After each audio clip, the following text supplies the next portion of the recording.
What's up, everybody? Good morning and happy Friday. DK Show up on the air on your radio dials of 105.1 FM, 790 AM. Also available online, sportstalk1051.com. You got your smart speakers, like your Google, Alexa devices. The app, download it, take it on the go, wherever you want to go. YouTube, Facebook, Twitter, Instagram, video streams also up and rolling here this morning. But happy Friday, everybody. And, well, what do we got on the game plan for us this morning? Brewers, how about that? Taking another win yesterday, taking 3 out of 4 against the Cubbies. 6-4 win yesterday afternoon. Now up 5 over the Cardinals, who have now taken over second place against or over the Cubs, excuse me, because of the Cubs dropping 3-4 against the Brew Crew there. So, but the Brewers with a 5-game lead in the Central as they get set to begin another series at home against another Chicago team, the White Sox. White Sox coming to town here. But Brew Crew picking up that 6-4 win thanks to Gary Sanchez with the home run in the 8th inning there. 2-run shot to take the lead. You had Colin Ray going 5 1/3. Excuse me, I thought I was going to choke up there. Colin Ray going 5 1/3 yesterday, just giving up 1 earned run. That home run. Hudson going 1 2/3, picking up picking up the win. He get kind of charged with it. It's one of those things, blown save, but also picked up the win. And then Peguero getting the save there, credited with the save. So, but the Crew, 10 games over 500, 33-23 on the season. First time, 10 games over 500. Man, we got plenty of Brewers chat coming up here as we recap yesterday's game, recap this series. How big of a series win do you think this is for the Crew? Or are you like, you know what? It's Memorial Day. It's end of May. How much can we put into that? It's a little too early to call it a big time series win, or do you still think it's like, no, it's a divisional team that was in second place. It was a 4-game series. You take 3 out of 4 against them. You knock them down to third. You're up 5. Heck yeah, it's a big time series win. How much stock should we put into this series win? So we'll talk some Crew, talk some Brewers coming up in just a skosh and throughout the morning here. I also want to talk a little football. We dabbled a little bit into it yesterday when we talked about some of the comments from Eric Stokes and Jair Alexander about the defense, and especially Jair Alexander, pretty open. I mean, that's the one thing we've kind of come to appreciate when it comes to Jair Alexander. He can be pretty open at times, and he was pretty open about not only the defensive staff, but with the strength staff and such. But I'll talk a little bit more, get into that. He also had high praise for Jaden Reed, saying that he reminds him of Randall Cobb, a younger Randall Cobb, but better. Which, I mean, Jair wasn't in the league the same time Randall Cobb was in the league. Well, when Randall Cobb first got in the league, but nonetheless, still high praise from Jair and such. But I'm going to talk a little bit about that. Talk a little bit more about Jair Alexander. Talk about big years and maybe changing some narratives and such.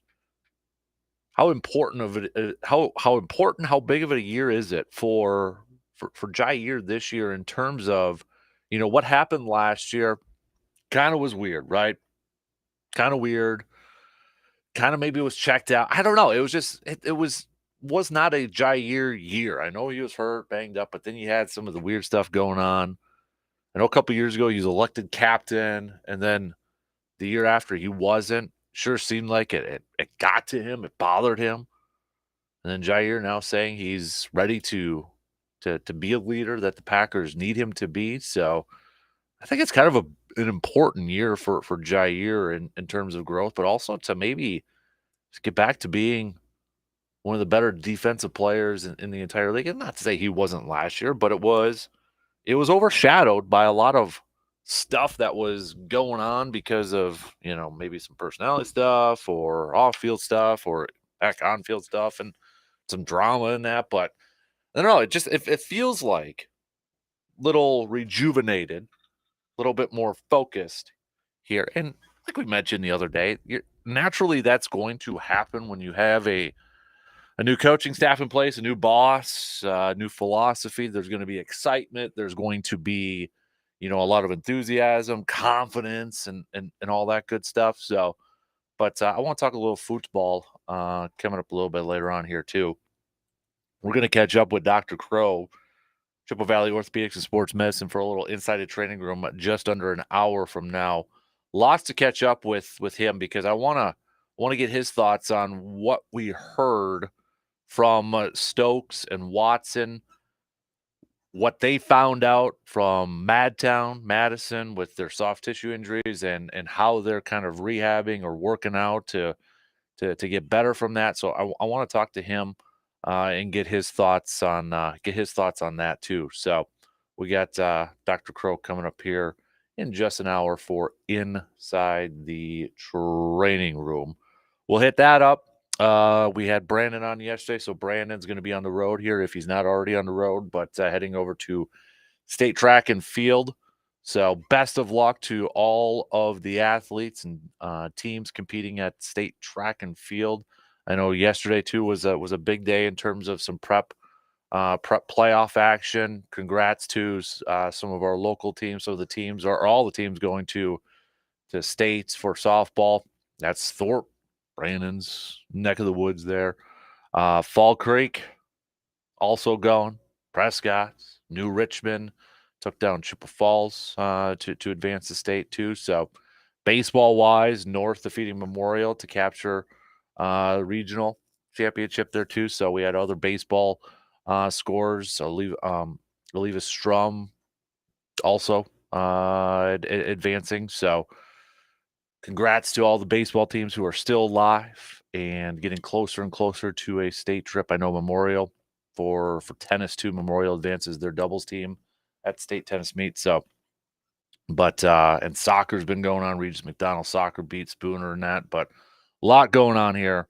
Brandon did a fantastic job yesterday. He was with us and broke it all down from the latest stuff there. You can reminder if you've ever missed some of our local sports roundups, whether it's with Justice or Brandon, that is a part of the podcast, the Man Cave podcast up there. So, but we've got what other stuff we got on the docket here. We will still do some of our normal Friday stuff here. So, cream of the crop, we'll play a little bit of that even without Brandon. Sorry, Brandon, but we'll do a little cream of the crop here. So if you want to send us your picks for cream of the crop, do so. All right. Always join in on the conversation. We're riding solo here, so that's why I need all of you to join in on the convo by hitting us up with some texts on that Shoe Doctors bullpen line, 715-830-1912, 715-830-1912, or join in on the video streams, whether it's YouTube, Facebook, Twitter, Instagram, all that good stuff over there too. So we got Joe already on the video stream on Facebook saying, "Good morning. What up, Joe? How you doing, man?" So let's get things. Oh, by the way, Timberwolves, they are also out.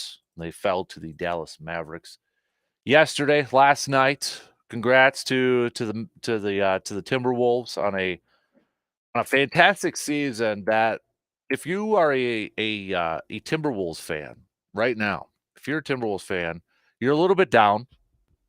And it's rightfully so. You're down. You're disappointed. I think a lot of us. I mean, I'm not a Timberwolves fan like some of our listeners are. I was rooting for them, but I wouldn't call myself a fan. You looked at that after knocking out the Nuggets after being, going up 2-0, then being down 3-2, and then you win the next two, defending champs. You have home court advantage. Probably feeling pretty good about your shot to go to the NBA Finals, and rightfully so. So you're disappointed. You're disappointed. You're down, and rightfully so. Rightfully so. But I think you also have to be pretty darn excited about the potential of this team, the future of this team. Anthony Edwards, I think, took a massive step this year. Now, for one, he's not going to catch anybody off guard next year. Everybody knows about him. Everybody's going to, prepare for him and such. But I think he's just going to get better too. So, as much as it stakes right now, if you are a Timberwolves fan, it'll come. It'll pay or time heals all wounds. Got to be feeling pretty good about the future here, and with Anthony Edwards on your team, leading that way there. So, but so we got the NBA Finals all set up. It's Dallas versus Boston, and I'll be honest with you, I'm not excited about this series. I mean, I'm not the biggest Luka fan. I respect the game. All that. I think he gets a little emotional these games, which is rightfully so, but he does a lot of trash. I mean, last night he was barking at fans, like, who's crying now and all that. Not a Dallas fan, not a Boston fan. So I get it. There's a lot of star power. There's some narrative surrounding this. Kyrie going up against his old team. Porzingis, if he plays, going up against his old team. But, I feel like Boston's going to win this. But, it doesn't really get me too excited for this finals matchup. Just saying. Just my opinion. But, hey, hockey-wise, though, Florida is 1 win away. Panthers 1 win away from going to the Stanley Cup. They defeated the Rangers 3-2. I'm enjoying watching some playoff hockey more than playoff hoops right now, to be honest with you. But tonight we got a game 5, Edmonton at Dallas. That series is also tied at 2 apiece here. So which of these teams is going to take a 3-2 lead and be 1 win away from going to the Stanley Cup? Potentially, we could, by the time we're back on Monday, possibly have that Stanley Cup matchup. But we'll see how the games go tonight, tomorrow, and Sunday. So we'll throw a little hockey talk in there too while we're at it. But let's get things rolling here this morning. Okay, let's begin talking a little baseball here. Brewers picking up a series win against the Cubbies. Is it too early in the season to say it's a big-time series win? Is it too early or not? You're like, nah. It's that Memorial Day benchmark. It's Memorial Day, end of May.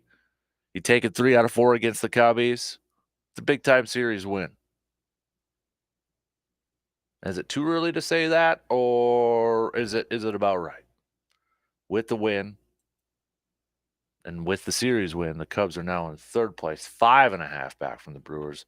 Cardinals sitting there at 500, 5 games back from the Crew. Crew 10 games over 500. Let me know your thoughts. Was this a series that told you a lot about this ball club? What do you think? All right, I've got a few thoughts on my mind here. So let's get at it.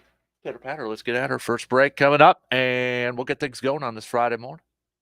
Lead it off. Talking a little Crew. 3 out of 4 against the Cubbies. Take that any day of the week, right? All right, we'll be back in just a few minutes.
What's on the grill this weekend? If you answered, well, anything from my star market, then you would be correct.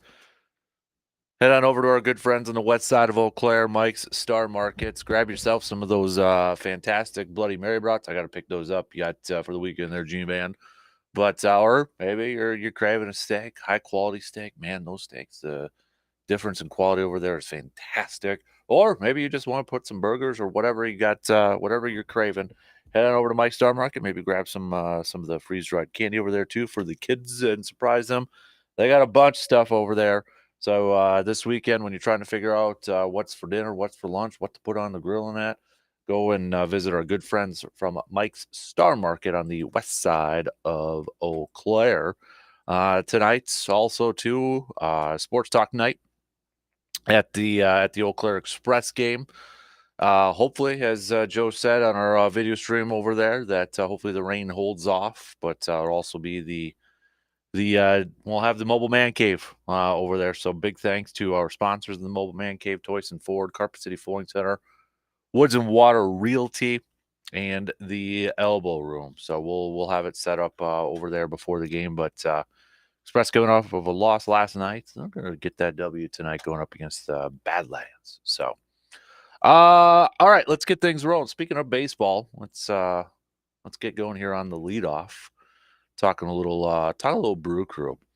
Yesterday, completing, securing a series win, 6-4, thanks to Gary Sanchez's home run in the bottom of the eighth to break that 4-4 tie. Brewers able to hold off in the ninth there. So Crew taking 3 out of 4 against the Cubbies in Craig Counsell's return to Milwaukee. Colin Ray said after the game 2 of this series, it felt a little bit, or it meant a little bit more, and obviously so. I think for a lot of those guys, a little bit more to it. It's human nature. It's natural to get maybe a little bit more juice, a little bit more excited when somebody across, in the other dugout, on the other side of the field, if you will, and you got a little extra motivation and such. But Brewers, they, even after that big time win on Memorial Day, they still went out there and they got the job done and won 2 more games and took this series. I asked the question: is this a big time series win, or is it too early to call it a big time series win? I think it's a big series win. I know it's end of May and we're going to be in June tomorrow. We still got plenty of baseball. We're not halfway through the season and such, but I think anytime you take 3 out of 4 against a division team, especially a team like the Cubs, who I think a lot of people thought would go to the playoffs or even win a division this year, I think anytime you take 3 out of 4 against a team like that, I think it's big.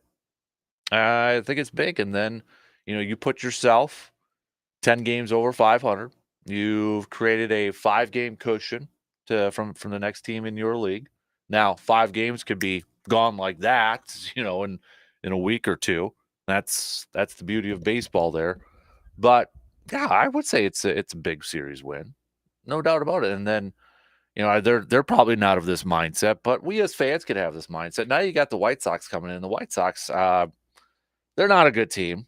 They're not a good team. I just hope after a high energy series like this against the Cubbies that there isn't a little bit of a letdown. You know what I mean? I mean, we've seen that before. Maybe a little bit of a letdown, maybe overlooking teams or something like that. I hope that's not the case. I hope that energy is still there and there isn't a little bit of a letdown. But that'll probably be one of the main things that I'm kind of curious about or paying attention to when it comes to this White Sox series starting tonight, and not to look too far ahead either. And I hope the Crew isn't doing that. But you got that Philly series starting on Monday, 3 games, which should be pretty darn exciting. But first things first, don't overlook the White Sox as poorly as they're playing this year. Don't ruin the mojo. Don't ruin the momentum that you got going right now. Taking 3 out of 4 against the Cubbies and for some reason losing a series against the White Sox at your home field. Okay. That just takes away some of that momentum and some of that juice that you've had rolling here. But yesterday's game, a theme that we've talked about with this team, whether it's been in spring training or, throughout the season so far, one thing I think a lot of us fans wanted to see was this team utilizing its speed more, stealing bases and that sort of stuff. Well, yesterday you saw this team be pretty aggressive on the base paths too. And it was early on in the game when the Brewers tied it up and then ended up taking the lead there. It was in the bottom of the second. You had Sal Frelick scoring from first to third with a sweet slide. I mean, utilizing that speed, right? Blake Perkins, Joey Ortiz, guys utilizing their speed and being aggressive on the base paths. As soon as I saw Sal Frelick scampering around first or from first and all the way to home and in a picture perfect slide, I had Mickey from Rocky 2 in my mind. This quote.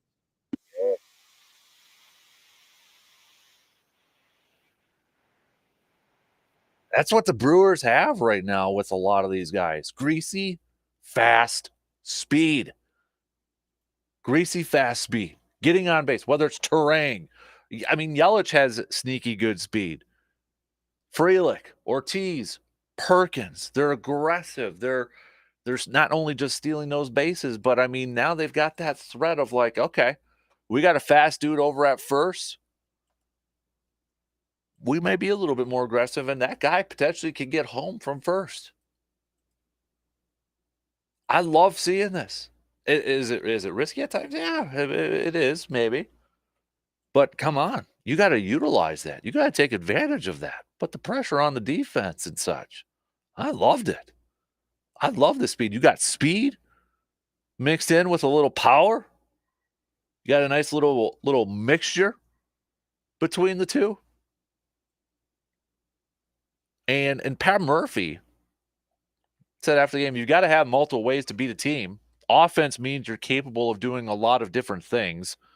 I think it got proved out a little bit again today. Cubs are coming off of a losing streak, and they're swinging the bat way better than they did during the streak. And we had to do everything we could to win that ball game. And he's right. Now, is it a complete offense? We get into that. We hear that term quite a bit when we use it in the football world, right? Complete offense, an offense that success throwing the ball, success, running the ball, rushing the ball. It's a complete offense. What's a complete offense in baseball? Is it, got a little power, you got that speed, stealing some bases, base hits, stolen bases, that sort of thing. Brewers are trying to show that they're closer. They have a little bit of a complete offense here. You're getting guys on, you're moving them around, you're showing a little power, but you're being aggressive on the base paths too. I love seeing this team having that mindset to go out there and utilize that speed and taking advantage of it.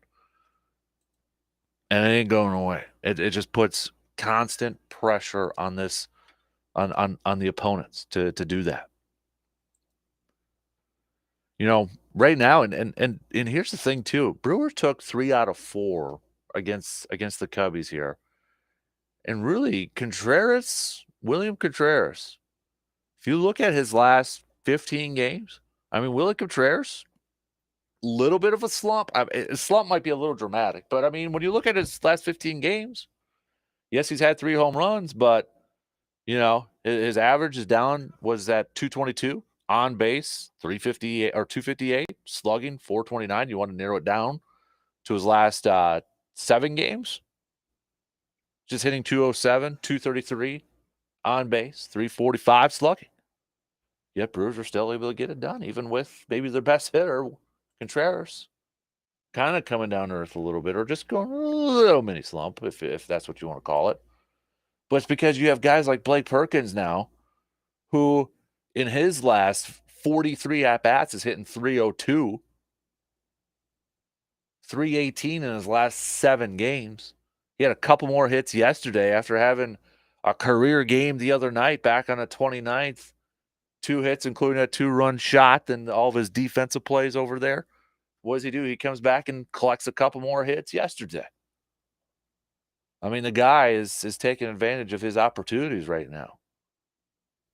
When Garrett Mitchell's ready to come back, we'll see what Blake Perkins is doing at that point in time, but it's a good problem to have.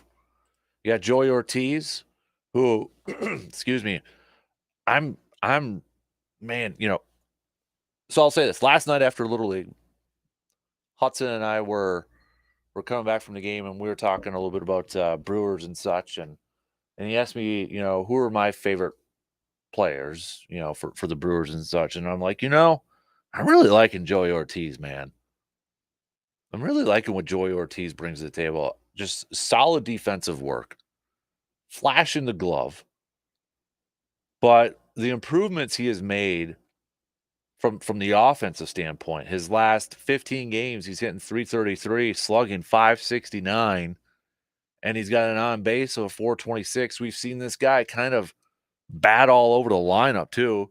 I mean, at one point, Pat Murphy put him in the 3 spot. I think he hit a home run in that game. Just a couple days ago, he's batting in the leadoff spot. We've seen him all across, this lineup. And this was a guy we know coming aboard from the Corbin Burns trade.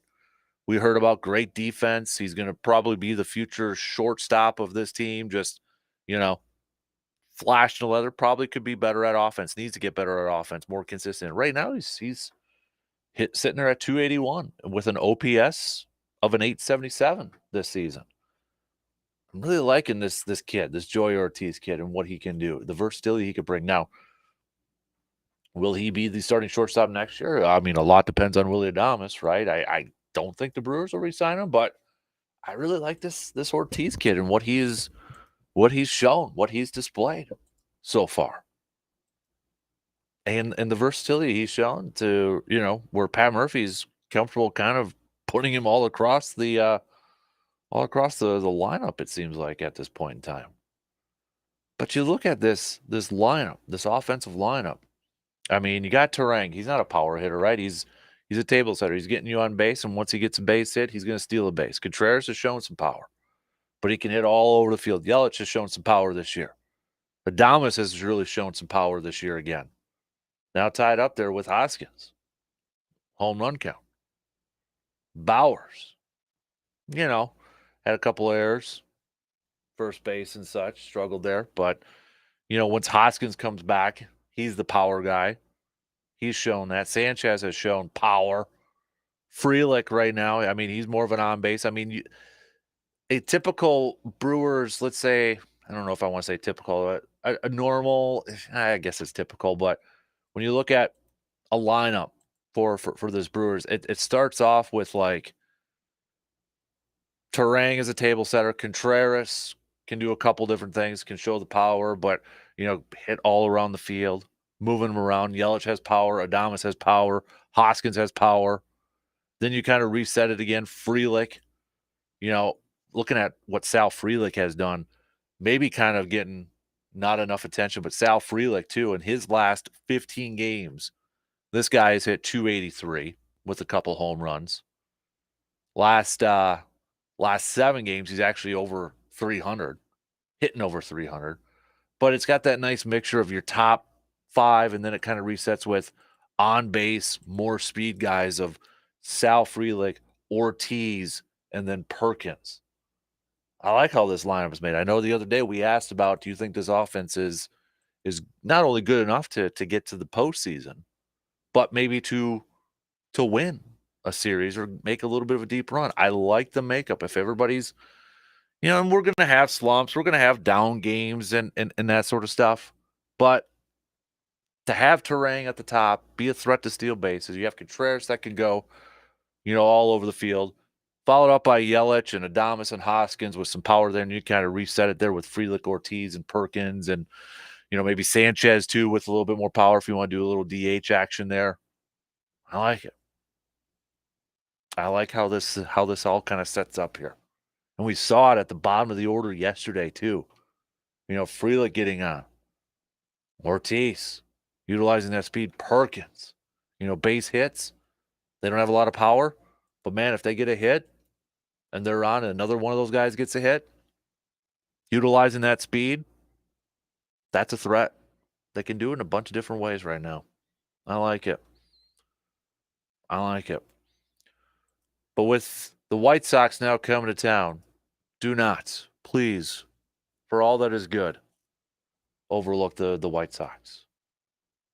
I don't think the Brewers will, but sometimes it just kind of happens naturally, I guess. We've all been in a situation like that, right? Whether we're a fan and we're like, oh, yeah, we got this game. Kind of overlook them. Maybe we did it in our playing days and such. But ride this momentum. Keep her going here. Take the series against the White Sox. Don't fall down. Don't come down to earth here. And ride this momentum as you get set to take on the Philadelphia Phillies starting on Monday. You want to go in that series playing some really good baseball, playing confident, got the mojo going, got the momentum going here. Don't overlook the White Sox coming in here. Looking at, one of the things with not to get too far ahead here either, but, with the Phillies too, wasn't that long ago when we were looking at their records about, wouldn't they've gone up against teams with a 500 or better record, and was it like 1-1, 2-1, or something like that? Like they did. Well, it's been better as of late now because they're now 11-5 against teams over 500, and Brewers, you kind of maybe have to be Phillies fans if you want a bigger gap within the division because they're going up against the Cardinals now. So Cubs are going up against Cincinnati if you're doing a little bit of scoreboard watching here. So when I look at this, again, we're fans. We can kind of maybe look at this. Brewers, you got to take a game at a time here. But Brewers taking on the White Sox for 3 games, okay? I know it's just 3 games, but you got an opportunity here to sweep, take 2 out of 3. You're looking at the Cardinals, who are now in second place. They're at Philly. It's going to be a tough series for the Cardinals. Cubs going up against the Reds, a team that has struggled. A Reds team that has not, I don't think, played up to the expectations. But could they still be a little dangerous? Could they give the Cubs fits? Absolutely. And you got the Pirates in there at Toronto. There's a really good shot, I think, that the Brewers can go into Monday 6, 7 game lead in the division. Is that far-fetched? I don't think it's that far-fetched. Couple of numbers, too, that I really kind of look at when it comes to baseball numbers. Not only is it the records against teams with a 500 or better, which the Brewers, by the way, in case anybody's wondering, 14-10 against teams with a 500 or better record. They're the only team in the NL Central with a winning record. If you're looking across baseball, the other teams with winning records against teams with 500 or better records, Yankees 15-8, Baltimore 13-9, Cleveland 11-6. It's the only one in the AL Central. Even Kansas City's 11-14. Nobody in the AL West. Philadelphia is 11-5. They're the only team in the NL East. Atlanta's 6-10. We mentioned the Brewers. The Dodgers are 16-8, the only team in the NL West. So, I mean, you're talking, what, 5? Was it? 1, 2, 3, 4, 5? My math, 5? No, 6. Yeah, 6, 7. They talk about 7 teams all across Major League Baseball.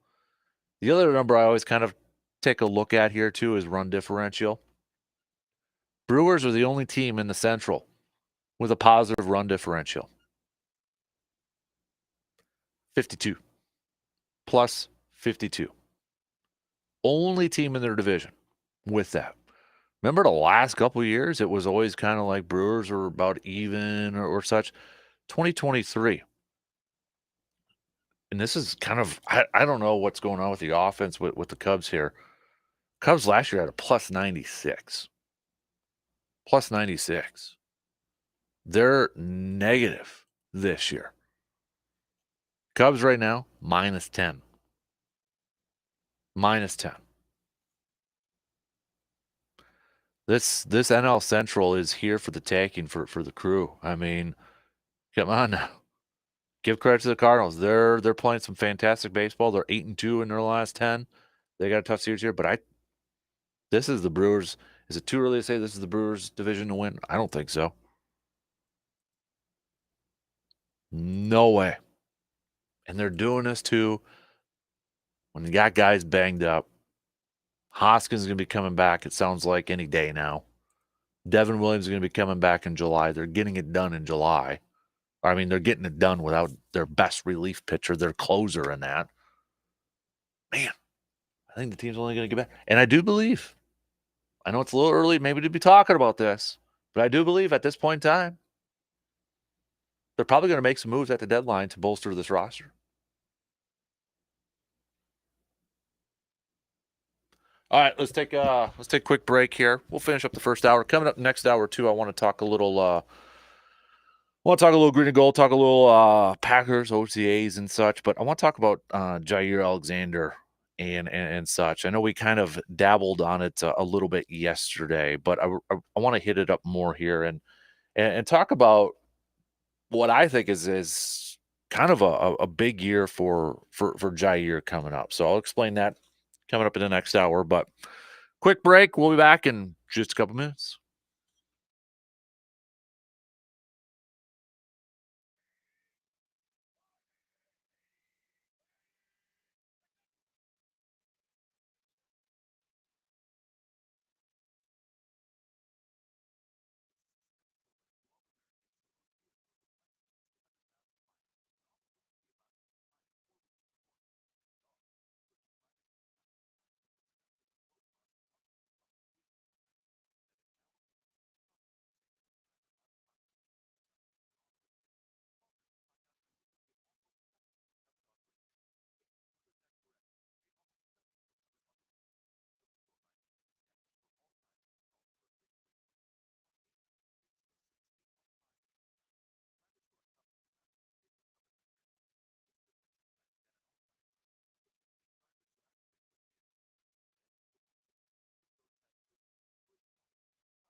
Don't forget to check out the Swag Cave, brought to you by our good friends from Resonance Branding Company, the official swag provider for the program and the podcast.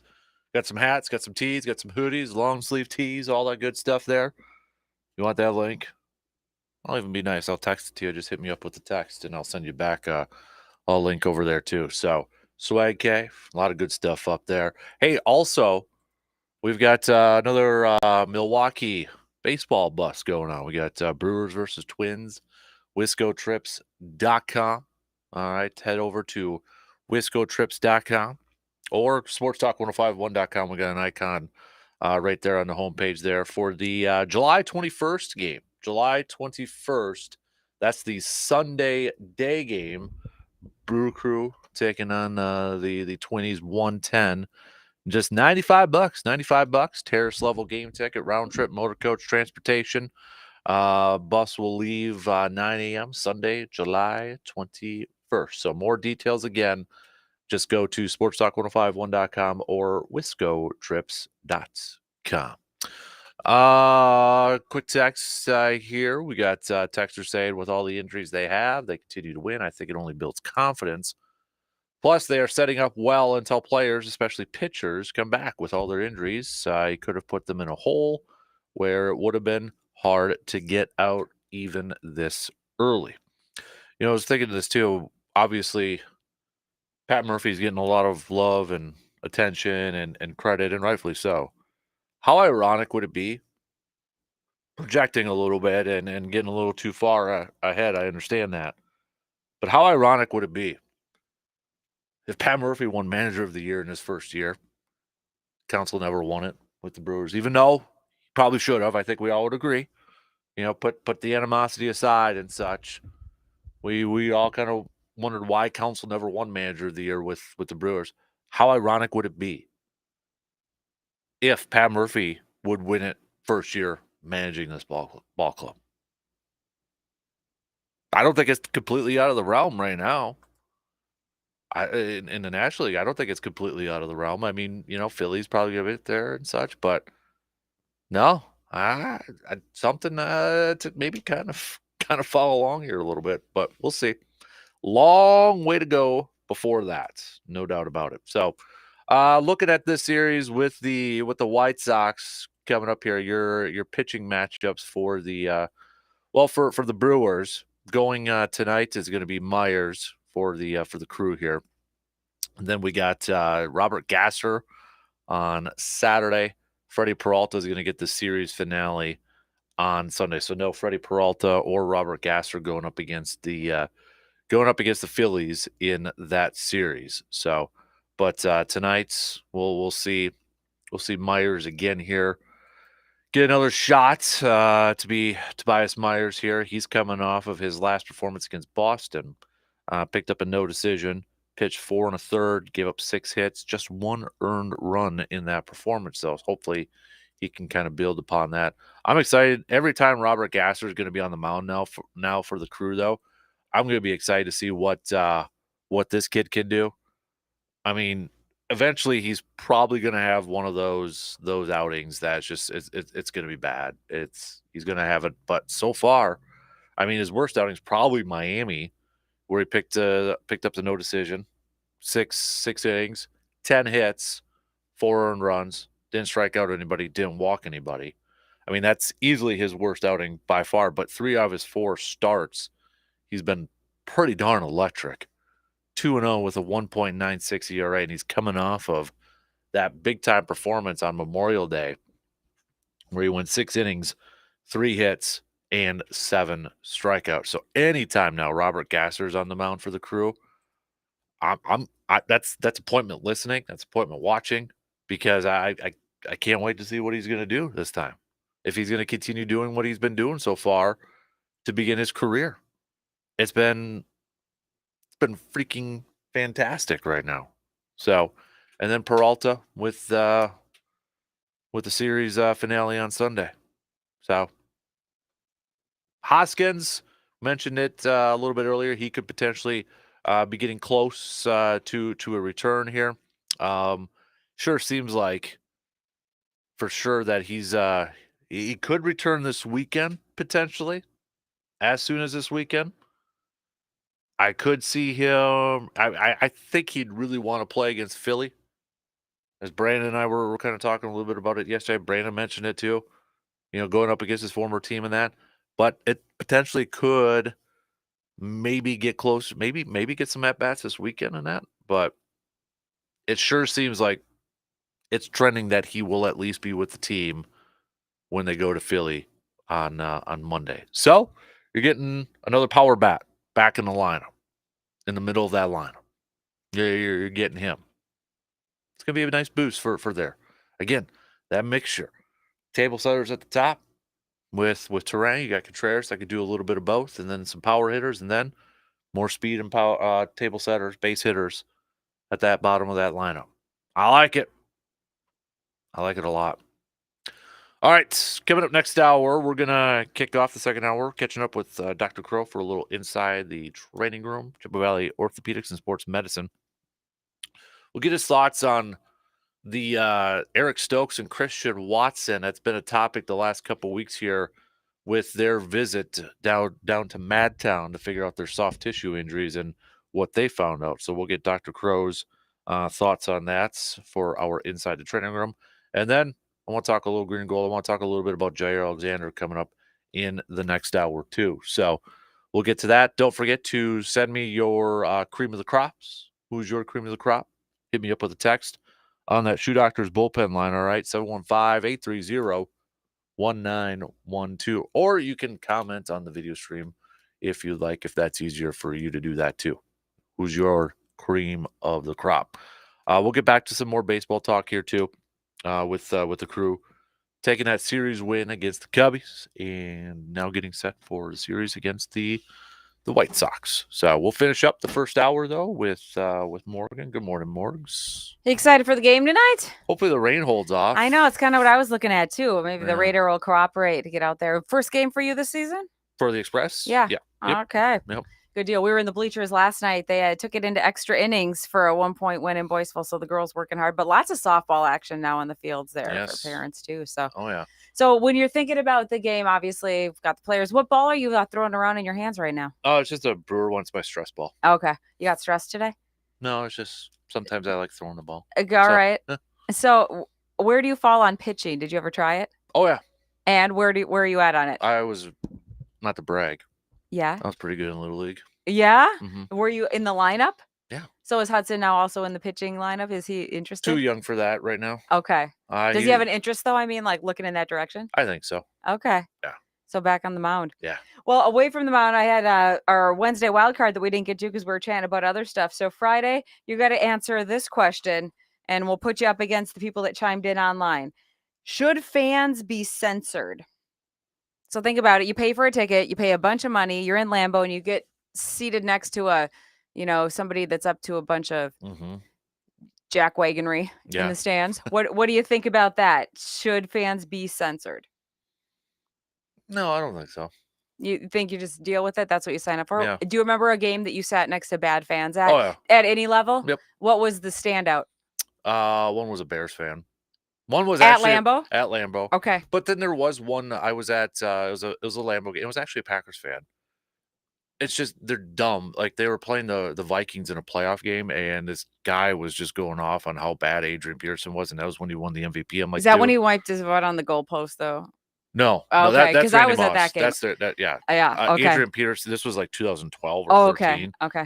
I mean, this one fan was just going off on how bad Peter. I'm like, dude, he won MVP. Right. You got to separate the team from the player sometimes and try to be as objective as you can. Exactly. Like, would you use him in fantasy if you were playing pure stats? Would you like him on your team? If he was in a different jersey, would you feel differently? Right. Kind of thing. Yeah. I mean, antics aside, just straight player stats. No, I don't think censored. No. So as a group, then what team would you say has the worst fans, just in your opinion, versus any other in the NFL? Not to offend anybody, but I go like go this. ahead and offend somebody. In 10 seconds here. Vikings fans, not all of them. Some are annoying. Bears fans, they just get a little physical. Sounds a little personal, though, as a Packers fan, that you're going to call out those. Yeah, Bears fans strike me as the rip the shirt off and get into it crew, right? Exactly. So, all right. Thanks, Marks. Hey, happy Friday.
Moon Lake, the city debuting a new rental program so you can get out and enjoy the water without having to have a boat of your own. The kayaks can be found at Bronze Bay and Carson Park, and we'll put a link online for some more details at 715newsroom.com. And if you're looking to get out into the water, why not make a day of it? Campfire, pack the hot dogs. Hot dogs! Get your hot dogs! Hot. The survey by food distributor U.S. Foods shows that people would pay $5.88 for a single hot dog, with the average American eating 2 hot dogs a month. Meantime, the price of hot dogs have gone up 7% this past year. The survey also said the top regional hot dog was in Chicago, followed by New York. In addition, the number one topping in New York was onions, while in New Jersey, it was ketchup. Lisa G., NBC News Radio, New York. Hot dogs, yep. It's exactly what Kasper said to me when I walked in the studio this morning. I was going to ask him if he wanted a cup of coffee, but all he kept saying is, Hot dogs, yep. okay, for Sports Talk 105.1, I'm Morgan McCarthy. Yep. WAYY Eau Claire, W286CK Eau Claire, Sports Talk 105.1 and 790 AM. Clouds continue to move in this morning as a cold front encroaches from the west, eventually bringing chances at some showers later this morning and a few embedded thunderstorms possible. High temperatures climbing to the low 70s before shower chances persist through tonight, lows falling to the upper 50s. We'll start off tomorrow with a few chances at some showers before gradually clearing out. Warming up a bit, though, highs in the mid to upper 70s, with temperatures nearing 80 for Sunday and Monday. I'm 13 First Alert meteorologist Mike D'Andrea. More Farm Bill talk this morning as we look at our farm news on Sports Talk 105.1 and AM 790. Senator Debbie Stabenow of Michigan, who is chair of the Senate Agriculture Committee, has weighed in on the House Agriculture Committee's version of that new farm bill. She said she is glad her House colleagues are moving the farm bill process forward, but she sees some areas of concern about getting a new bill passed. That's because of major differences between the two houses on feeding programs, conservation funding, and overall funding for the new bill. She said she's also concerned that the House proposal will split the usual bipartisan group in Congress that has always worked together to get a new farm bill passed. She still hasn't given a firm date, though, on when her committee will mark up its version of a new farm bill. The Wisconsin Department of Agriculture, Trade, and Consumer Protection wants to hear from dairy farmers across the state in June. Department officials have mailed out the 2024 Wisconsin Dairy Producers Survey to all licensed dairy farms in the state. The survey includes about 30 questions related to marketing, conservation practices, business structure, labor, as well as succession planning. The last such survey was taken in 2020, and Agriculture Secretary Randy Romanski said it's time to update the information because of the many changes in the dairy industry. Those surveys need to be returned by dairy farmers to the department by June 30th. And June Dairy Month activities are getting underway. This morning, it's the annual Marshfield Dairy Fest breakfast at the Marshfield Fairgrounds, and they began serving that about 5:30 this morning, and they'll go until about 9:30. On Saturday, dairy breakfasts in Barron and Monroe counties, also in Stratford, Athens, at Cadott High School, as well as in Jump River. On Sunday morning, you can get breakfast in the Granton and Abbotsford areas, both put on by the FFA alumni. And happy June Dairy Month. Get out to a dairy breakfast. Enjoy Wisconsin's heritage. That's a look at some of our food and farm news this morning on Sports Talk 105.1 and AM 790. I'm Bob Bosold. Does your team need to make a statement on and off the field? Whether you're managing a sports team or a business team, Resonance Branding Company knows that looking good matters. For custom apparel, banners and signage, online merchandise stores, printed products, and much more, Resonance Branding Company is your one-stop shop. High-quality decoration, affordable products, quick turnaround time, and top-notch customer service, Resonance Branding Company is here to help your brand resonate with your audience. Check them out at ResonanceBrandingCompany.com or visit their shop in Altoona today.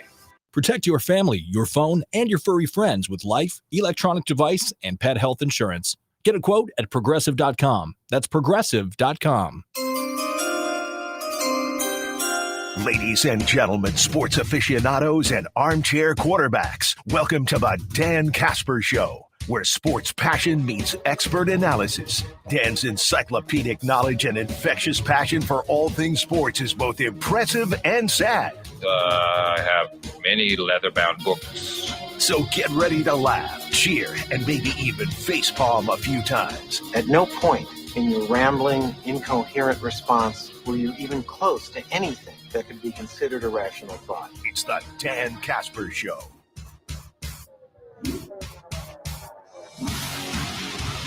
Second hour kicking off on this Friday morning, the final day of May 31st. Big thanks for tuning in and making us a part of your start on this Friday morning, wherever, however you're tuning in. We're going to talk a little football a little bit later on in this hour. Talk a little Jair Alexander and some of the comments that he made the other day. We'll get back to some baseball talk with the Brewers taking 3 out of 4 against the Cubbies. Now they will be welcoming the Chicago White Sox to town here. Twins also picked up a victory last night against the Kansas City Royals, 7-6. We'll get to a little hoops talk here. The T-Wolves falling yesterday and their playoff run over with. So the NBA Finals now will be Boston versus the Mavericks. We kick off this hour, though, chatting with our good buddy, Dr. Crow.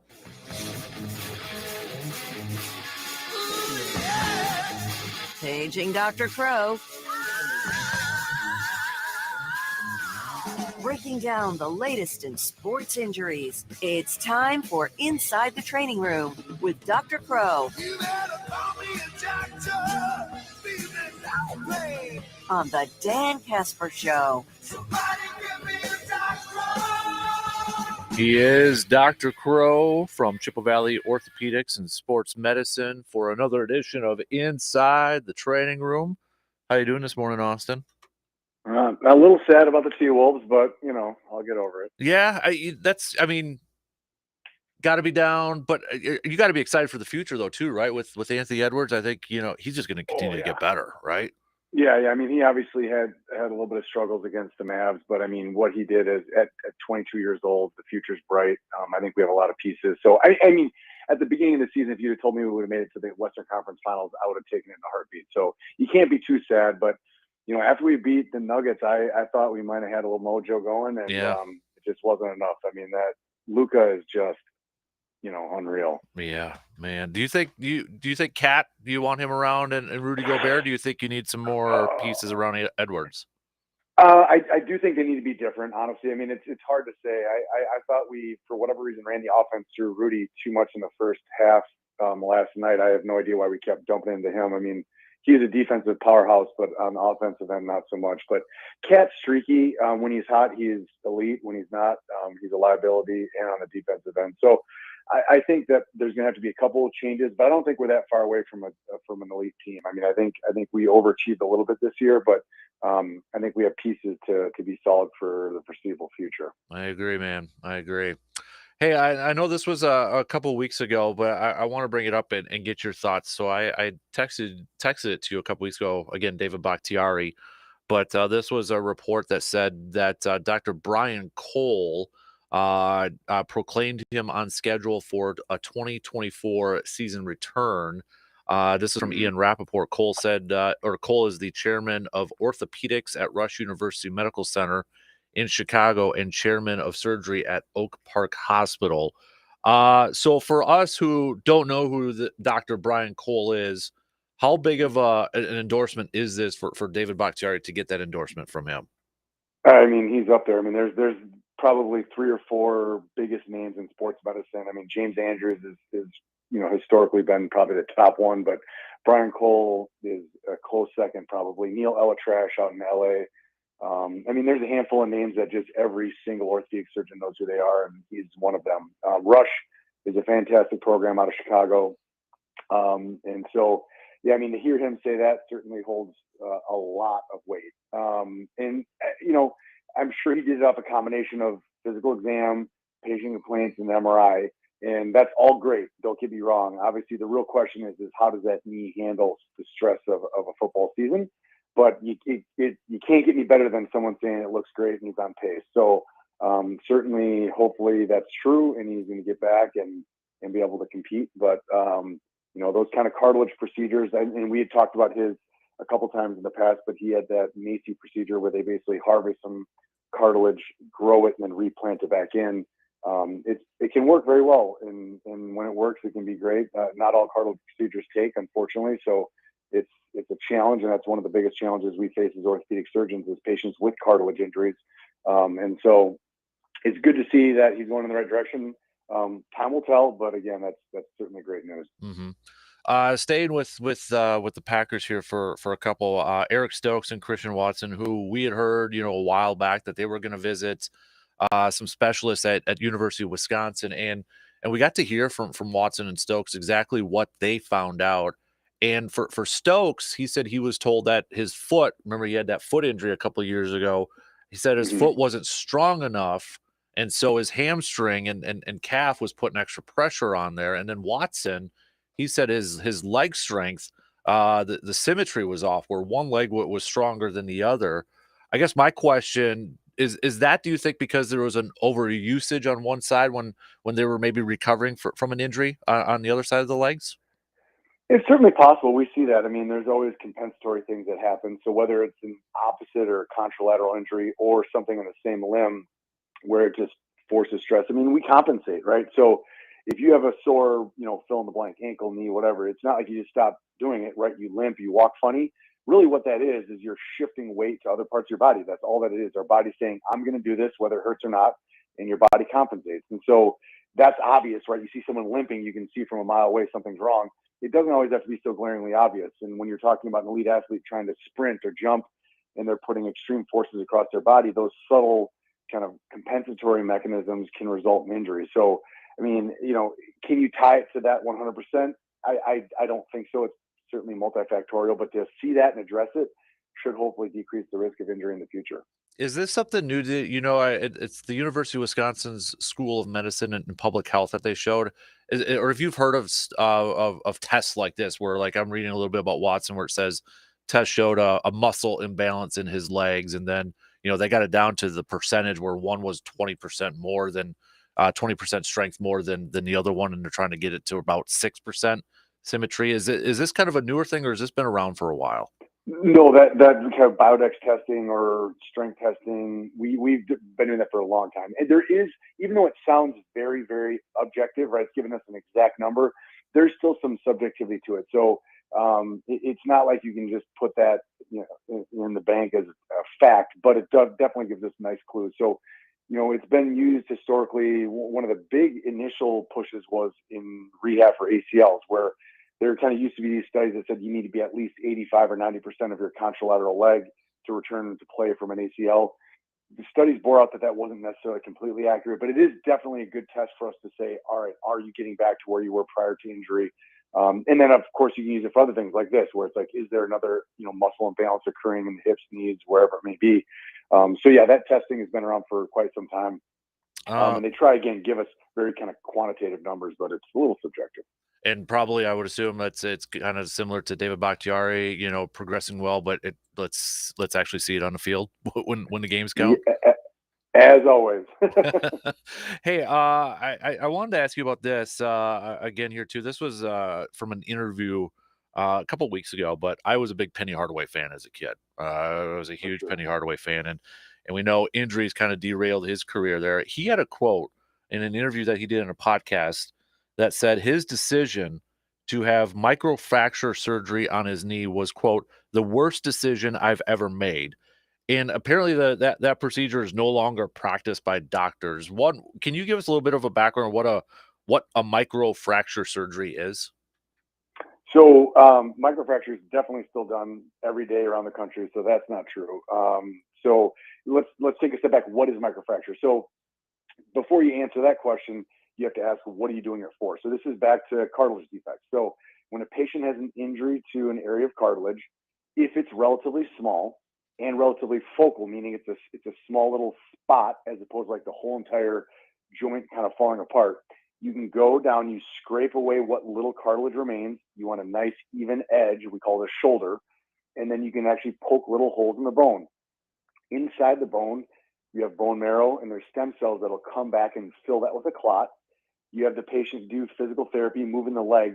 The cells in that clot feel friction and motion, so it turns into a cartilage-like scar.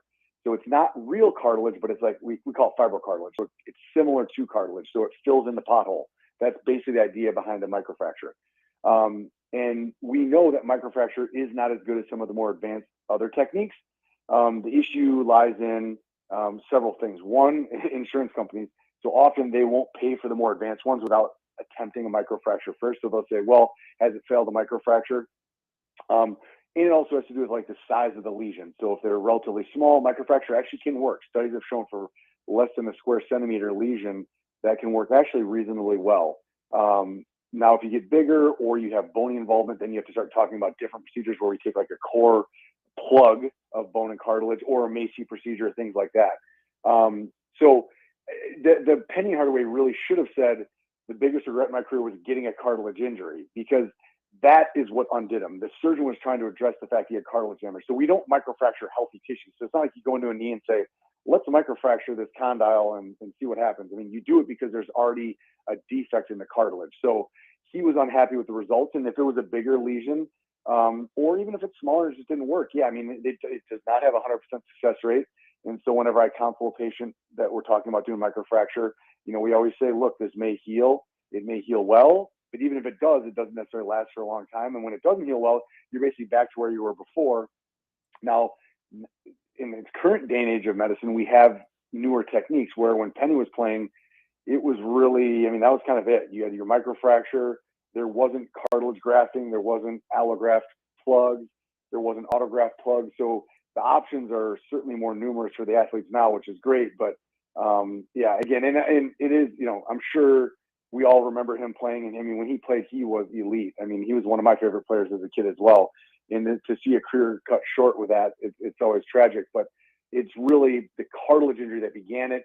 They tried to treat it, it didn't work, and obviously that was the end of his career. And I know he mentioned here too, like he wished he didn't have that, but kind of what you were alluding to there as well. Like, what other options would he have had if it wasn't microfracture? To not play anymore and not have a surgery at that point. Exactly, that's the whole point. Is that it was the surgeon's like, I'm sure it was like, you have a full thickness cartilage defect. It's this or nothing.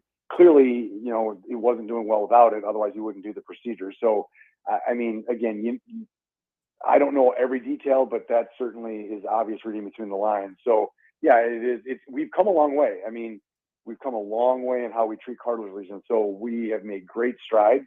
Are we to the point where we see cartilage injury and say, hell, no worries, we got this taken care of? Absolutely not. It's still, when you see a young athlete who tears their ACL and on the MRI you see a defect in the cartilage, it's always okay, here we go. We got to try to address this problem. And it's a big problem. So I hope someday we're going to have the ability to do like a simple stem cell injection in there and grow completely new, brand new, completely intact cartilage. We are not there yet. But someday there's going to be techniques that'll surpass what we're doing now. And I'm not kidding you, millions and billions of dollars in research going into that exact topic. So we'll get there someday. We're just not there now. Yeah. Interesting. Hey, before I let you go, you mentioned ACL and I just thought of this too. So, there was a Packer player, Kingsley Enagbare. He got hurt. I think it was in the Dallas playoff game. And he said that he tore his ACL and everybody just assumed he tore his ACL. He didn't play in the game against the 49ers and such. Dude's practicing. And he's practicing without a brace or anything like that. So apparently he didn't tear his ACL. What do you think could have potentially happened where, at one point everybody assumed he tore his ACL. He told the media that he tore his ACL, but apparently he didn't. So, was it just maybe a stretch, a strain possibly? Or? Yeah. It's possibly he probably had or potentially had a partial tear. And they treated it with a brace and PT and it healed up well enough. And if he's practicing, obviously he's doing okay. So my assumption is a partial tear. Any sprain, and we've talked about this a number of times, is, there's different grades of sprains, grade 3 being complete. So, most of the time once the ACL starts to go, it goes completely. So partial tears are not super common. But they do happen, and so you can treat those conservatively. Some ligaments do very well even with a high-grade partial. So PCLs and MCLs, we're often able to brace those. Unfortunately for the ACL, though, usually once it goes, it goes. And then you're looking at doing a reconstruction to address that. So for him, luckily, it sounds like it was a partial and likely did not have any other associated injuries, so meniscal or cartilage-based. So he's able to get back after rehabbing it, and that's always awesome to see if you can avoid surgery. Because surgery, a lot of them work very well, but it's always better to avoid it if you can. Are you getting nervous about the JJ rumors and all that? Oh man, it's yes and no. I mean, I think there's always going to be that chatter, and hopefully the coaching staff is trying to kind of put him in his place, and got to earn your stripes and that stuff. But I have to admit, he wasn't my top choice coming into the draft, but he's going to have whoever is leading the helm is going to have a lot of weapons at their disposal, and hopefully that can propel. I mean, there's plenty of guys that came relatively unheralded from college into the NFL and excelled. So, there's no reason he can't be one of them. But yeah, it does give you pause. No doubt about that. He's Dr. Crow, inside the training room, Chippewa Valley Orthopedics and Sports Medicine. Dude, appreciate it as always, man. Enjoy your weekend, and let's catch up again next week. Okay, bud? Yep, absolutely. Take care. You got it. Dr. Crow, inside the training room. Good stuff as always. Love chatting with Dr. Crow every Friday morning. Let's take a quick break here and let's talk some more football. I want to talk a little bit about Jair Alexander, okay? Some of the comments he made the other day, but also just how big of a year is this for Jair? We'll chat about it.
When it comes to updating your flooring in your home or your office, you need to look no further than Wisconsin's premier flooring store right here in Eau Claire. That's Carpet City Flooring Center.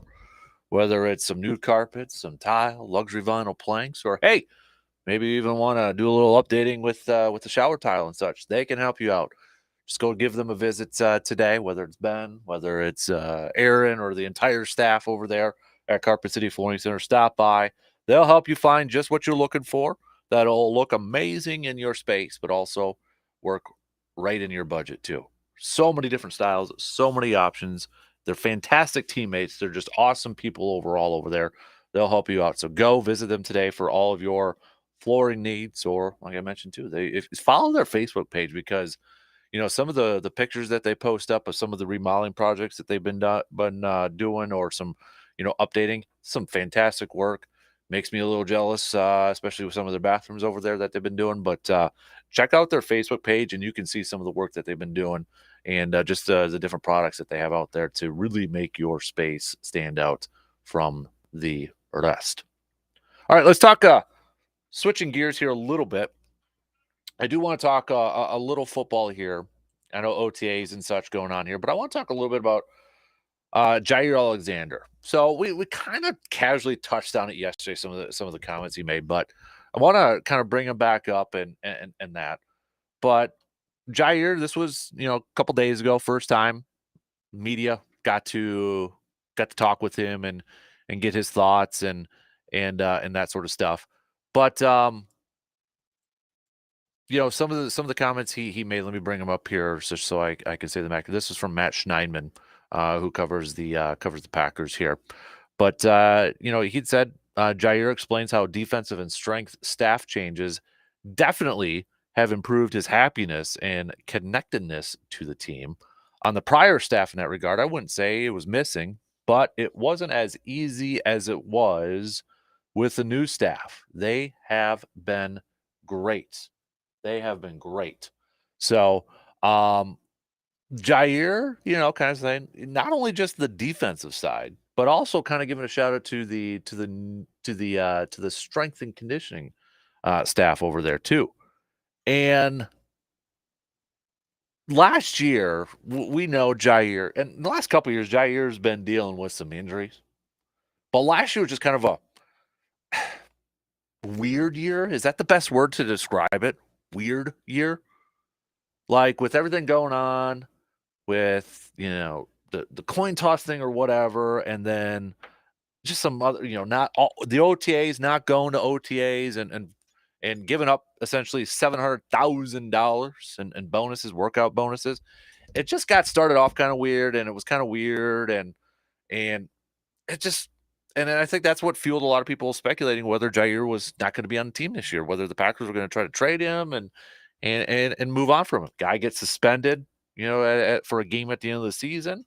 So now it seems like, at least on the surface, when you hear him talking that and kind of see some of the actions, I mean, he's, he's been at OTAs, he's been at practice, he's been in the facility. He talked a little bit earlier, even before OTAs, he's been around the facility. He's been, seen a lot more of Matt and Goody and that. It seems like with the changes in here, that maybe he's a little bit more inspired, maybe a little bit more motivated. But again, like a lot of things, with this new staff coming in, with this new defensive staff, it's like the honeymoon phase right now.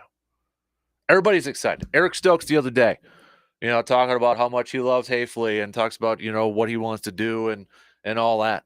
It's great. They're practicing. They're loving it right now. It's the honeymoon phase here. But until we actually get to the games, we'll see if it all works. We'll see if it's, all the positive stuff that we've essentially been hearing about all practice, all off season right now. But I think this is a big year for Jair in terms of like maybe taking another step in his career, or kind of getting back to maybe it was just a couple years ago. Remember a couple of years ago, he was elected as a captain. He was elected as a captain. Then like the next year, he wasn't elected as a captain. And when you kind of go back to some of his comments, and if you remember what he kind of said, it kind of, you got the impression it bothered him. Like he wasn't happy about it. And remember, captains are voted on by teammates, by the team. And I think it's a natural part for a lot of people when, it's up to a vote if you're on a team, and it's up to a vote of your peers, your teammates, to vote for those captains. When one year you're not, when one year you're voted, the next year you're not, you're probably going to be a little down, maybe a little upset, maybe like, what the heck's going on? I get it. It's a little bit natural out there for some people. Some people it doesn't bother them. Some it kind of does. We know it really bothers Zadarius Smith apparently. But I think Jair kind of has a clean slate right now, and I think he's going about it the right way this year. He's at OTAs. They bring in a new defensive coordinator, new system. They bring in Xavier McKinney, who has really displayed a lot of leadership qualities thus far. Packers, they didn't go draft a corner early in this draft. This is a chance for Jair to go out there and really kind of establish himself as the leader of this defensive unit, to get back to being, that captain that he was a couple of years ago, to wearing that C on the jersey. It's clearly obvious how much wearing that captain patch is to a lot of players. It is clearly obvious. I mean, put yourself in those shoes too. All right? Put yourself in a position where maybe you were, as whether it's high school or whatever. If you were captain, that's an honor you don't take lightly. That's a role you don't take lightly, especially if it was your team elected you. They're looking up to you to being a leader. And I think this is a chance for kind of a clean slate here for Jair. From all the stuff that went on last year, to kind of come in here now. You got new staff in place, defensive staff in place. You got some reinforcements in the secondary. It sounds like maybe you're going to be playing a style of defense that's best suited for you, or a style of defense that you've wanted to play for the last couple of years. Now is your chance to step up and really showcase to being that leader. Because here's the thing, too. We know this team is young, right? They were the youngest team last year. Very good chance they're going to be the youngest team again this year. There's only one guy on the roster that's age 30 or older, and that's Preston Smith. So these veterans, like a Jair, they got to step up and take on that leadership role. And leaders lead in different ways. It doesn't have to be a yelling, screaming, ooh, rah, rah type of player. Maybe like what, for example, Mike Daniels was back in the day. Maybe it's a quiet leader like a Julius Peppers or something like that. Or maybe it's a different type like a Woodson. Jair, we know, likes to talk. He's going to talk. He's going to say some stuff. Like, I mean, even when he went into his media session, he opened it up by saying the best corner in the league has entered the chat. He's going to say that stuff. He's going to be a little cocky. He's going to have some swag on the field. But as long as he just backs it up, I'm fine with that. Back it up. And I think to play corner in this league, to play cornerback, you got to have a little bit of cockiness and you got to have a little bit of swag. Receivers have it. And I think if you want to be a corner and you want to be an elite corner, you got to be able to dish it back.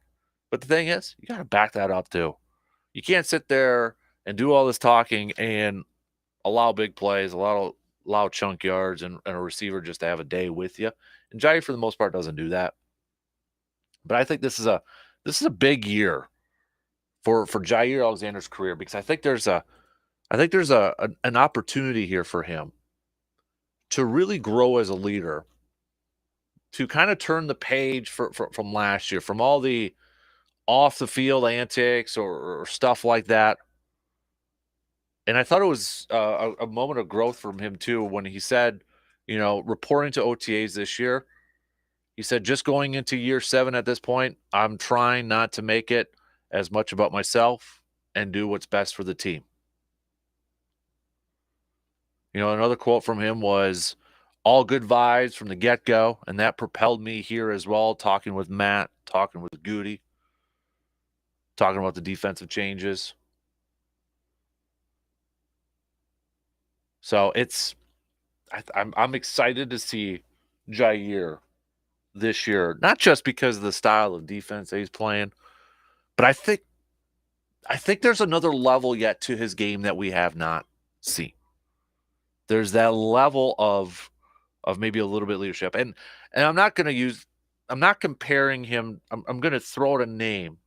And I'm not saying that he's going to be this next guy in terms of play, but Charles Woodson, when he was with the Raiders, okay, there was some talk like, oh, really Charles Woodson, great player, but maybe he had a little personality thing. And remember when he came to Green Bay?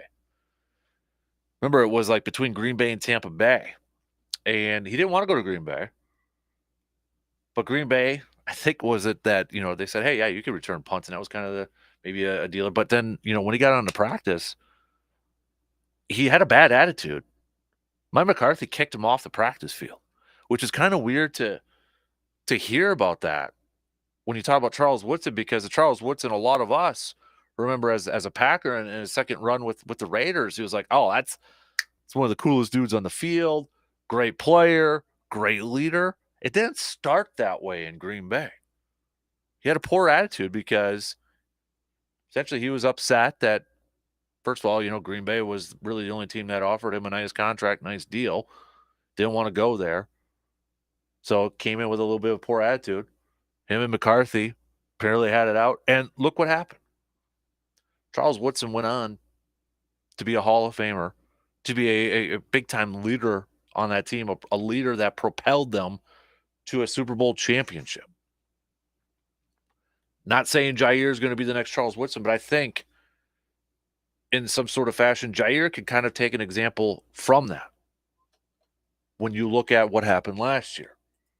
All right, let's move on. You can take that next step, and I think Jair's got that ability to take that next step, to be that type of leader, to be that guy that can be a leader on a defense. And if he can, that's even a bigger boost for this team.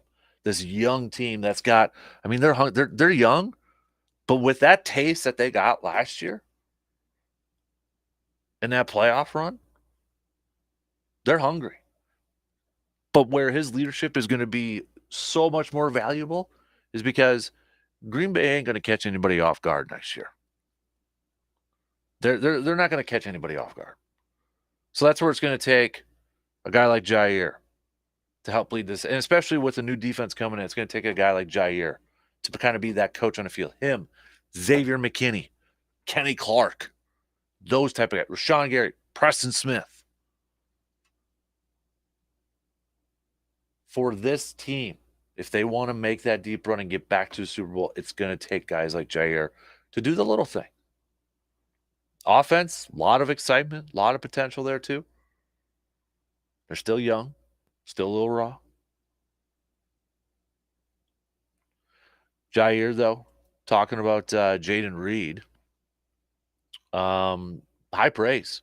Said, he has full potential. He reminds me of a young Randall Cobb, but he's, I think, and he whispered he's better, Alexander said, but chuckling at the last part, he said he's hungry. When you got a young guy coming in who's hungry for the ball, they're going to make their plays, and you see it. Now, the chuckling part, I think, it's a headline that's all across social media. Not a lot of context with it if you don't listen to it, if you don't watch the clip. But everybody's running with the headline of Jair saying Jane Reed's a younger, reminds him of a young Randall Cobb, but better. So everybody's running with that headline there. Jair wasn't around when Randall was first on the team in his younger years and that. Obviously played a little bit with Randall at the back end of his career. But I think, that quote that's like all over social media and people are making it into graphics and that. I think they're taking it a little too serious there. And it's just high praise for his teammate. I don't think there's anything wrong with what he said either. So, all right, let's take a quick break here. We got a little cream of the crop coming up. Text me your cream of the crops. Hit me up, 715-830-1912 on that Shoe Doctors bullpen line. We'll get back to some more Brewers chat, too, coming up here in just a little bit. Brewers taking that series from the Cubbies. Now they've got the White Sox. Don't overlook the White Sox. Don't take it for granted for as bad as they've been. But, yeah, don't ruin any of that mojo by losing this series to the White Sox. All right, let's take a quick break, and we'll finish up the second hour. Coming up after these quick words.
As we get into June, starting tomorrow, Father's Day is approaching. So, what you getting Dad this year?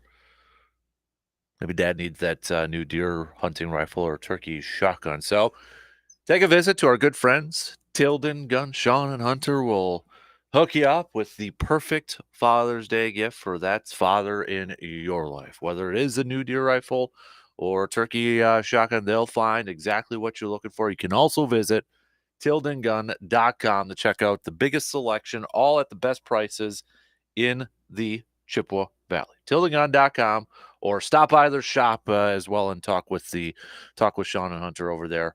Fantastic customer service over there. Again, they will help you find just exactly what you're looking for. And you can check out maybe their used selection or the selection that they have in-house over there too. So coming up next, I want to talk some Brewers. Interesting nugget I just saw from the Milwaukee Journal-Sentinel. Brewers and bunting numbers. You're going to want to hear this. You're going to want to hear some of these statistics when it comes to the Brewers and bunting so far this year. So we'll hit that up coming up in just a little bit here, just past the 8 o'clock hour. Want to throw this out there in case you didn't see it yesterday. I saw Jesse Temple tweeted this out. Badger football fans, a little bit of a schedule note here. Wisconsin, Minnesota, okay? Paul Bunyan's Axe. It's always a Saturday after Thanksgiving, right? Wrong. It's actually going to be a Black Friday game now. 11 a.m. kickoff, Black Friday, Camp Randall Stadium for the regular season finale. So adjust your schedules if you were planning on going to the Battle for the Axe coming up on for this year. It's not Saturday. It's going to be on Black Friday. So if you're doing your math, remember, you got Packers home game, Thanksgiving night, turn around, and then you've got 11 a.m. kickoff for Wisconsin versus Minnesota. On one hand, that's probably like, oh, sweet road trip, Thanksgiving. Okay, do a little Thanksgiving. Then you got, Packer game that night, then Madison the next morning for Badgers and Minnesota. On one hand, it's like, it's also during deer hunting season too. So, but I was reading some of the comments on social media and like Twitter and X, and I think the biggest question that a lot of people have with the scheduling of time of that game is, what's the student section going to look like? For maybe a lot of students that go home for Thanksgiving, are they going to be back right away for an 11 a.m. kickoff on Friday? So a lot of people kind of questioning how maybe the student section is going to look for that game for Paul Bunyan's Axe. I don't know. I have no idea what it's going to look like, but going to be different. It's definitely going to be different. What are your thoughts on it? If you're a Badger fan and you usually go to that game, what do you think about hosting that game at Camp Randall on Black Friday this year? Badgers will also open up the season with the Friday game.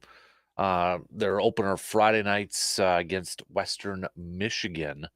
That's going to be on August 30th. So, again, if you're keeping tabs, you've got Badger football Friday night at Camp Randall against Western Michigan on August 30th. And then you've got the Packers the following Friday, September 6th. So 2 straight Friday night games. And then, on top of it, you've got high school football that's going to be going on. So Badger football Friday nights open up the season. Packers Friday night football to open up the season. Then the Badgers will end their regular season on a Friday night too. Weird times when it comes to the schedules. Weird times. So, a couple of you already texted in saying, hate it, hate it, hate it. You don't like it. You don't like that they're playing on Black Friday, 11 a.m. Black Friday. One texter saying, it wouldn't be bad if it was a late Friday game, but the fact that it's 11 a.m. on Black Friday is just awful. Different, yeah. So, all right, keep those thoughts coming. Hit me up with a text on that Shoe Doctor's bullpen line. All right. Hoops wise, we've got the NBA championship all set in stone now. Boston's going to be taking on Dallas Just like everybody kind of predicted it would be Boston there, but maybe not Dallas as the Western Conference representative over there. But Dallas ending the Timberwolves season yesterday, 124 to 103. And if you're a Timberwolves fan, and we got quite a few of you around here, you're down. You're a little down now after that, and rightfully so. I mean, after winning the first two against Dallas, if we go to that, against Denver, if we go to that previous series in the semis, you win your first two on the road against Denver, the defending champs. You're feeling good. Then you lose your next three. And it's like, oh, but then you win the next two, and you win a game 7 against Denver. And you go into this series against Dallas, riding some momentum, riding some confidence. You have home court advantage where you've been pretty good, and during the regular season. During the season, you've been pretty good. And you fall in that 3-0 hole, and ultimately, you lose the series. So you're down because, let's face it, I would have had the same thoughts too. It was like, oh, we're going to the NBA Finals. We got home court. We're riding some momentum. We just took down Denver. We're good. Why did they lose the series? I don't know. I mean, I see some people say maybe a little overconfident after beating Denver and such. Maybe it was just bad matchups with Luka and Kyrie and such. I mean, you could point to a bunch of different reasons. So, rightfully so, you're down. Because I think a lot of you, and rightfully so, probably thinking, we're going to the finals, man. I've had that with my teams. Like, the 08 championship game, the 07 season, but the 08 championship game. Giants coming over, Packers. I had in my mind, we were going to the bowl, man. That's why I went to that game. Because I wanted to see them celebrating to going to the Super Bowl. Nope, didn't happen. A few years later, 15-1 season, picked up playoff tickets. I'm like, we're going to the Super Bowl. Got the Giants again. Nope. I've been it. We've all done it. We've all had that, right? So, yes, you're down. You're sad. Maybe a little upset. Going through the grieving process right now. But I think when you look at the overall picture, once the dust settles and the pain of losing is kind of, scabbed over or scarred over and such, you're looking at the future of this team and you got to be excited. I mean, Anthony Edwards took a huge step this year, took a step in these playoffs. The guy is going to get better. He is going to get better. Now, the thing is, also put the league on notice, so the league's going to know about him. They may prepare for him a little bit more, but Anthony Edwards is going to be he's going to get better. I think the biggest question now when it comes to the Timberwolves is, do you feel like the question they have to answer is, do you feel like you've got the proper team surrounding Anthony Edwards? You have to build around Anthony Edwards now. Does that mean Karl Anthony Towns is going to be around? Guy that has really been a lightning rod of a topic, especially in this postseason. Kind of inconsistent. I mean, when he's on, he's on. When he's not, like Dr. Crow said a little bit earlier, no. Kind of is pretty bad. So they got to figure out now, you're going into this offseason, do we have the right team surrounding Edwards? Do they maybe look at getting some more backcourt help? I mean, Zach LaVine going back to Minnesota. Trae Young might be available out there. Who knows? The Trae Young talk with the Spurs has kind of been the main one out there. But I think you're going to see a Minnesota team that's going to look at this, especially if, their front office stays intact. They're going to look at this offseason and be like, okay, what do we got to do to take that next step? Not only to get back to the Western Conference Finals, but to win the Western Conference Finals and get to the NBA Finals. I think basketball for this area, whether you're a Bucks fan or a Timberwolves fan, these are going to be interesting off seasons for both of these teams for similar reasons, but also kind of a couple different reasons. Minnesota, they got to answer the questions about Cat, Rudy Gobert. What do they got to do to surround Anthony Edwards to really maximize that potential and take advantage of it? Bucks, we know the core. It's just the question there is, how much are they going to be able to move? Like, what kind of moves are they going to be able to do? I was reading a little bit earlier this morning. Spot Track had an article up about the Bucks and kind of talking about what they're able to do financially and really barely anything. I mean, if they want to make some moves, they're going to have to make some trades, and it's not just like trading, Marjan Beauchamp or anything like that. Like trading some core players, like maybe some key reserves, whether it's Pat, whether it's Bobby, those type of players. So on one hand, you got a Timberwolves team that's like, okay, we got this young star who's going to explode now. Do we have the right supporting cast around him? Do we have the right team around him? We got a lot of talent, but is it the right one? And then the Bucks, it's Dame, it's Giannis, a little bit of an older team. Their question is what kind of moves can we make to maybe bolster the depth of this squad? So whether you're a T-Wolves fan or a Bucks fan in this area, it's going to be some interesting offseason coming up here. But expectations are going to be through the roof for both teams, for both the Bucks and for the Timberwolves next year. Through the roof, and rightfully so. I think each fan base should have championship goals next year. Again, whether you're a Timberwolves or Bucks fan, you should have championship expectations next year. All right, 2 in. We got one more to go. I want to talk some Brewers. I will talk some more Brewers coming up here. Let's talk some bunting. So a topic I feel like that's been a Brewers topic the last couple of years here. A lot of fans wanting the Brewers to bunt more. Are they this year, though? Some interesting nuggets coming up after these news updates.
Third hour kicking off on this Friday morning.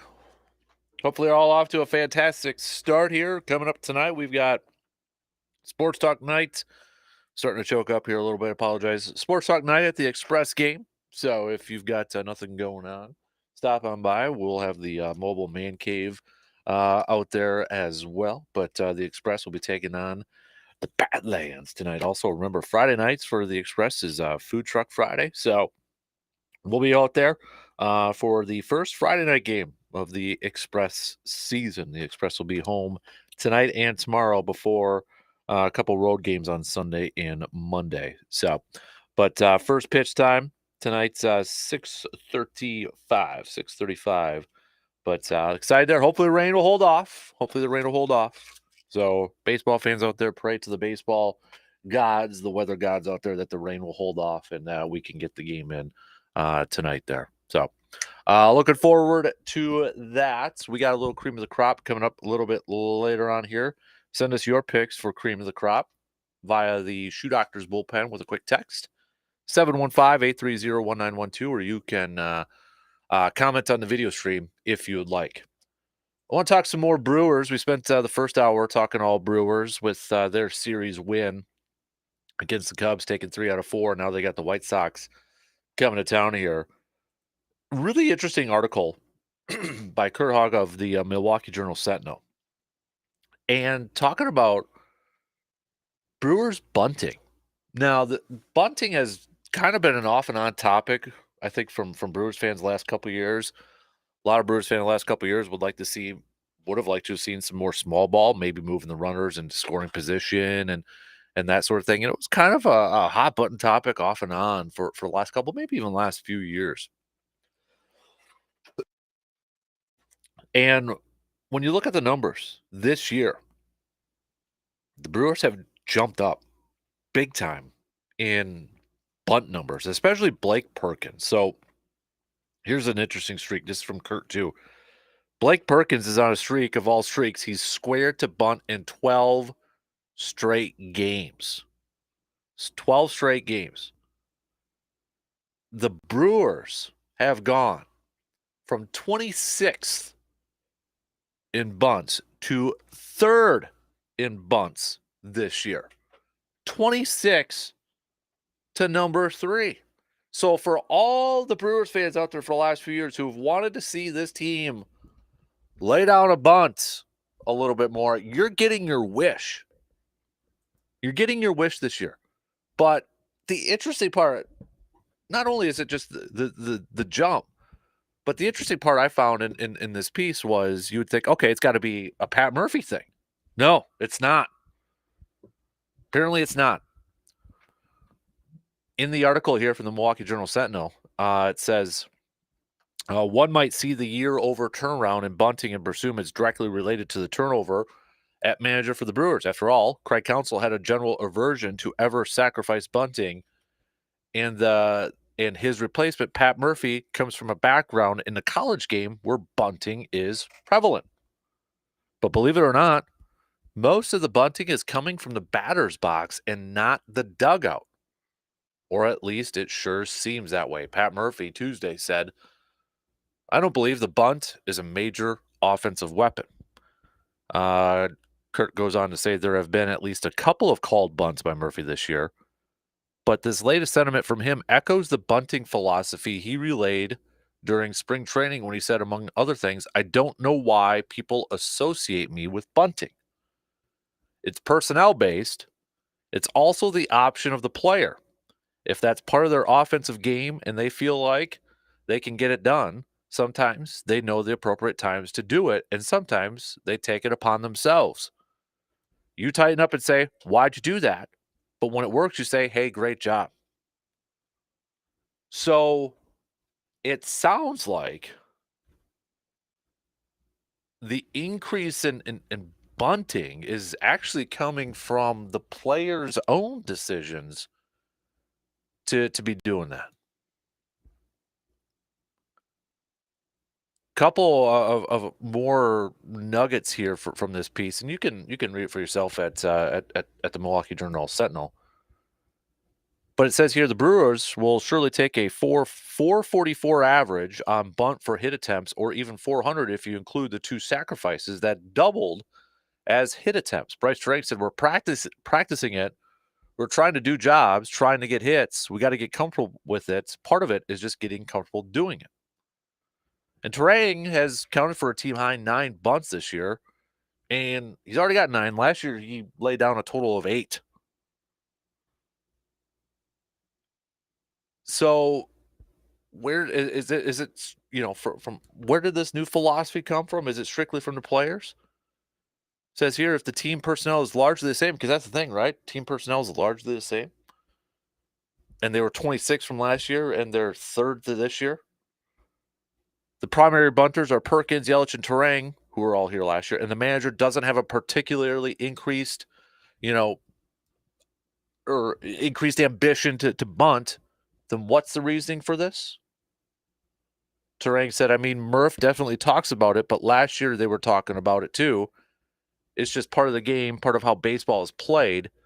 They were talking about it last year, but now it's more about guys getting comfortable with it and understanding it and knowing the situations for it. So, it's not a clear-cut answer from Terang there.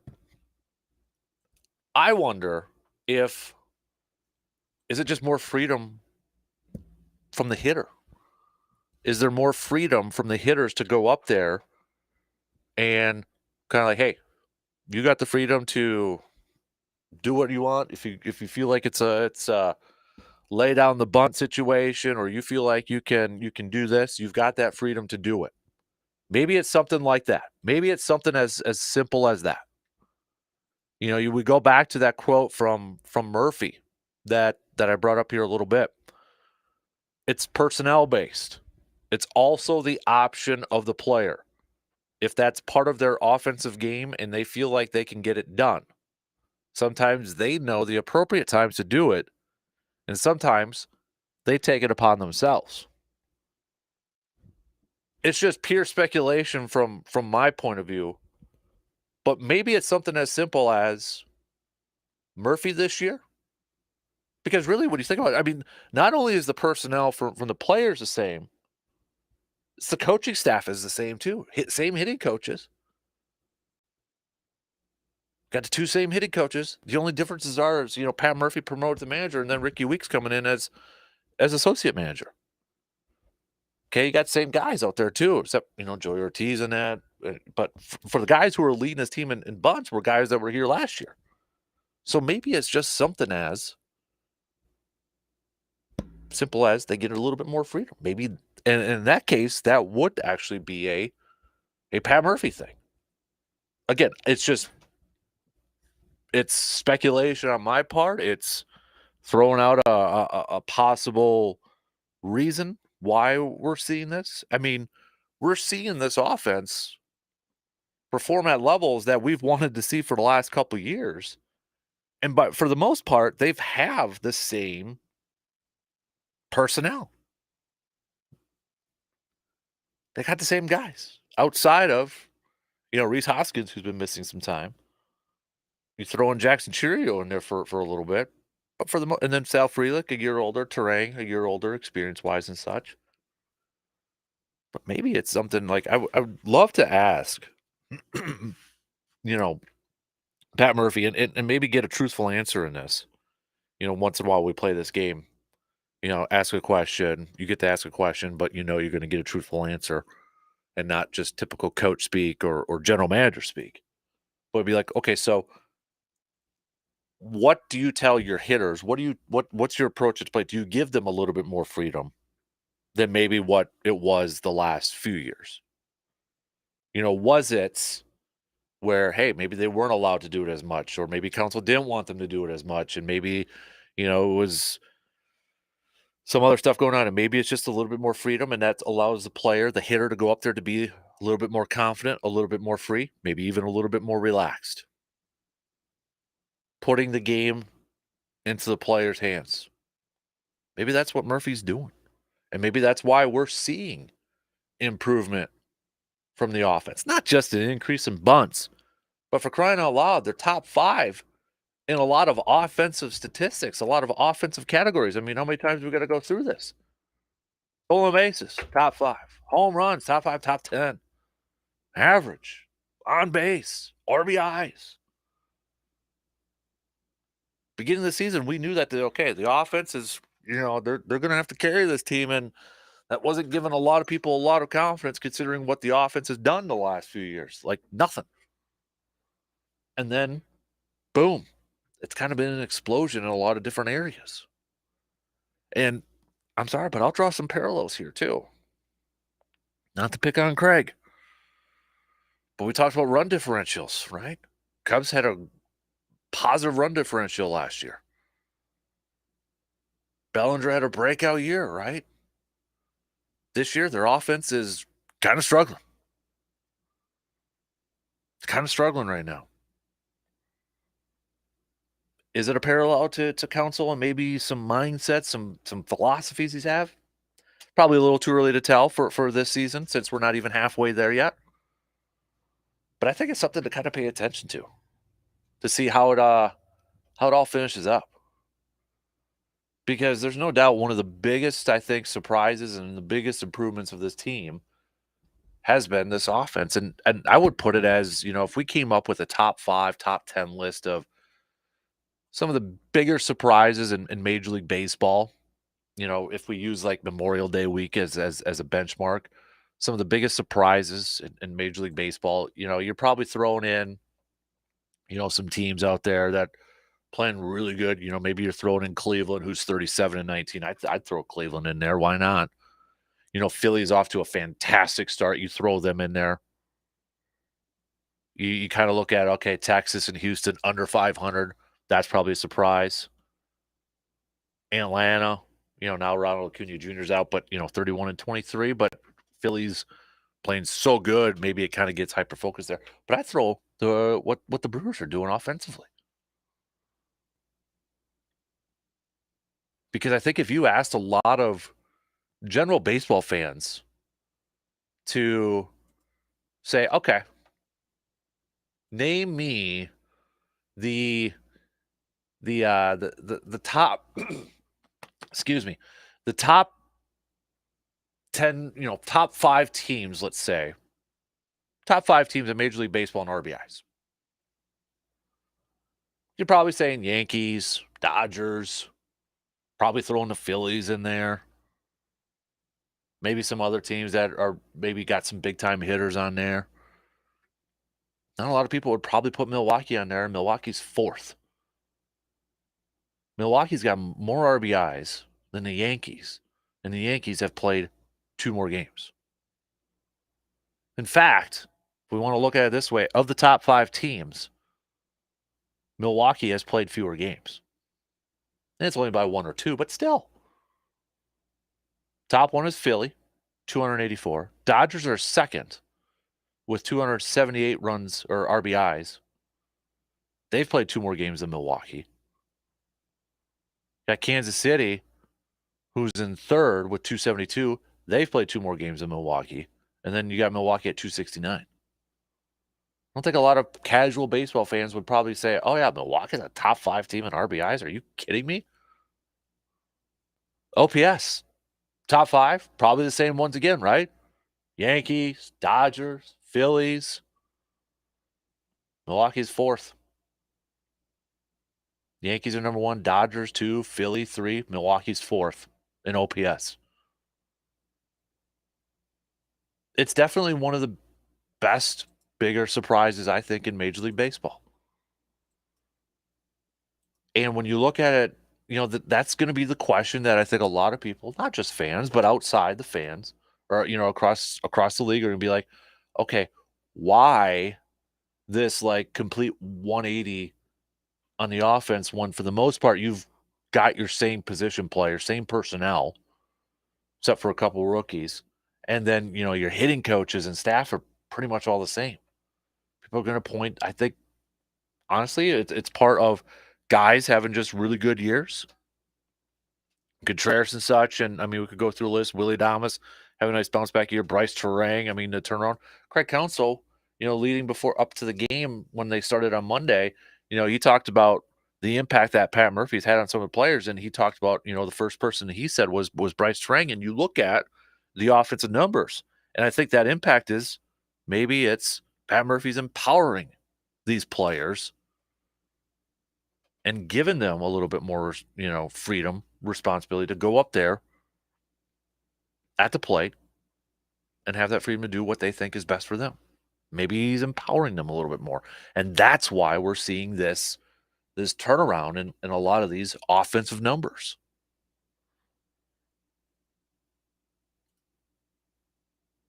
I mean, slugging percentage, Brewers, 5th. They're .001 away from Philly, who's in 4th. And I think even still, when you ask Brewers fans, hey, is this offense good enough to get to the postseason? When we ask that poll question, get to the postseason and also maybe win a series, 62% of you said yes. But how many of you of the 38% maybe just kind of like assume that, they don't really, when you look at it, they don't have an Aaron Judge, they don't have a Mookie Betts, they don't have an Ohtani. I say like, no, they don't have that type of guy. But really, when you look at it from a collective unit from these guys, hell, they got top 5, top 10 offense.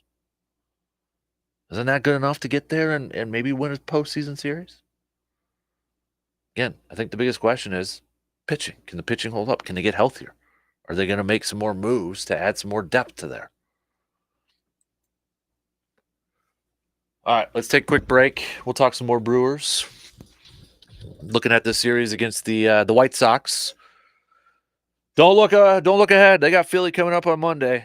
Take care of business this weekend.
Looking to get your oil changed in your vehicle, or maybe some new treads, some new tires on those vehicles, especially with summer here, and maybe you're doing some road trips or some vacations, or just simply running around because you got a lot of activities going on with the kids and a lot of games to hit up and such. Well, if you're looking for somewhere for those oil changes or getting some new tires, look no further than our good buddies, good friends at ASAP Used Auto Parts here in Eau Claire, located right across the street from the Dodge on the west side of Eau Claire.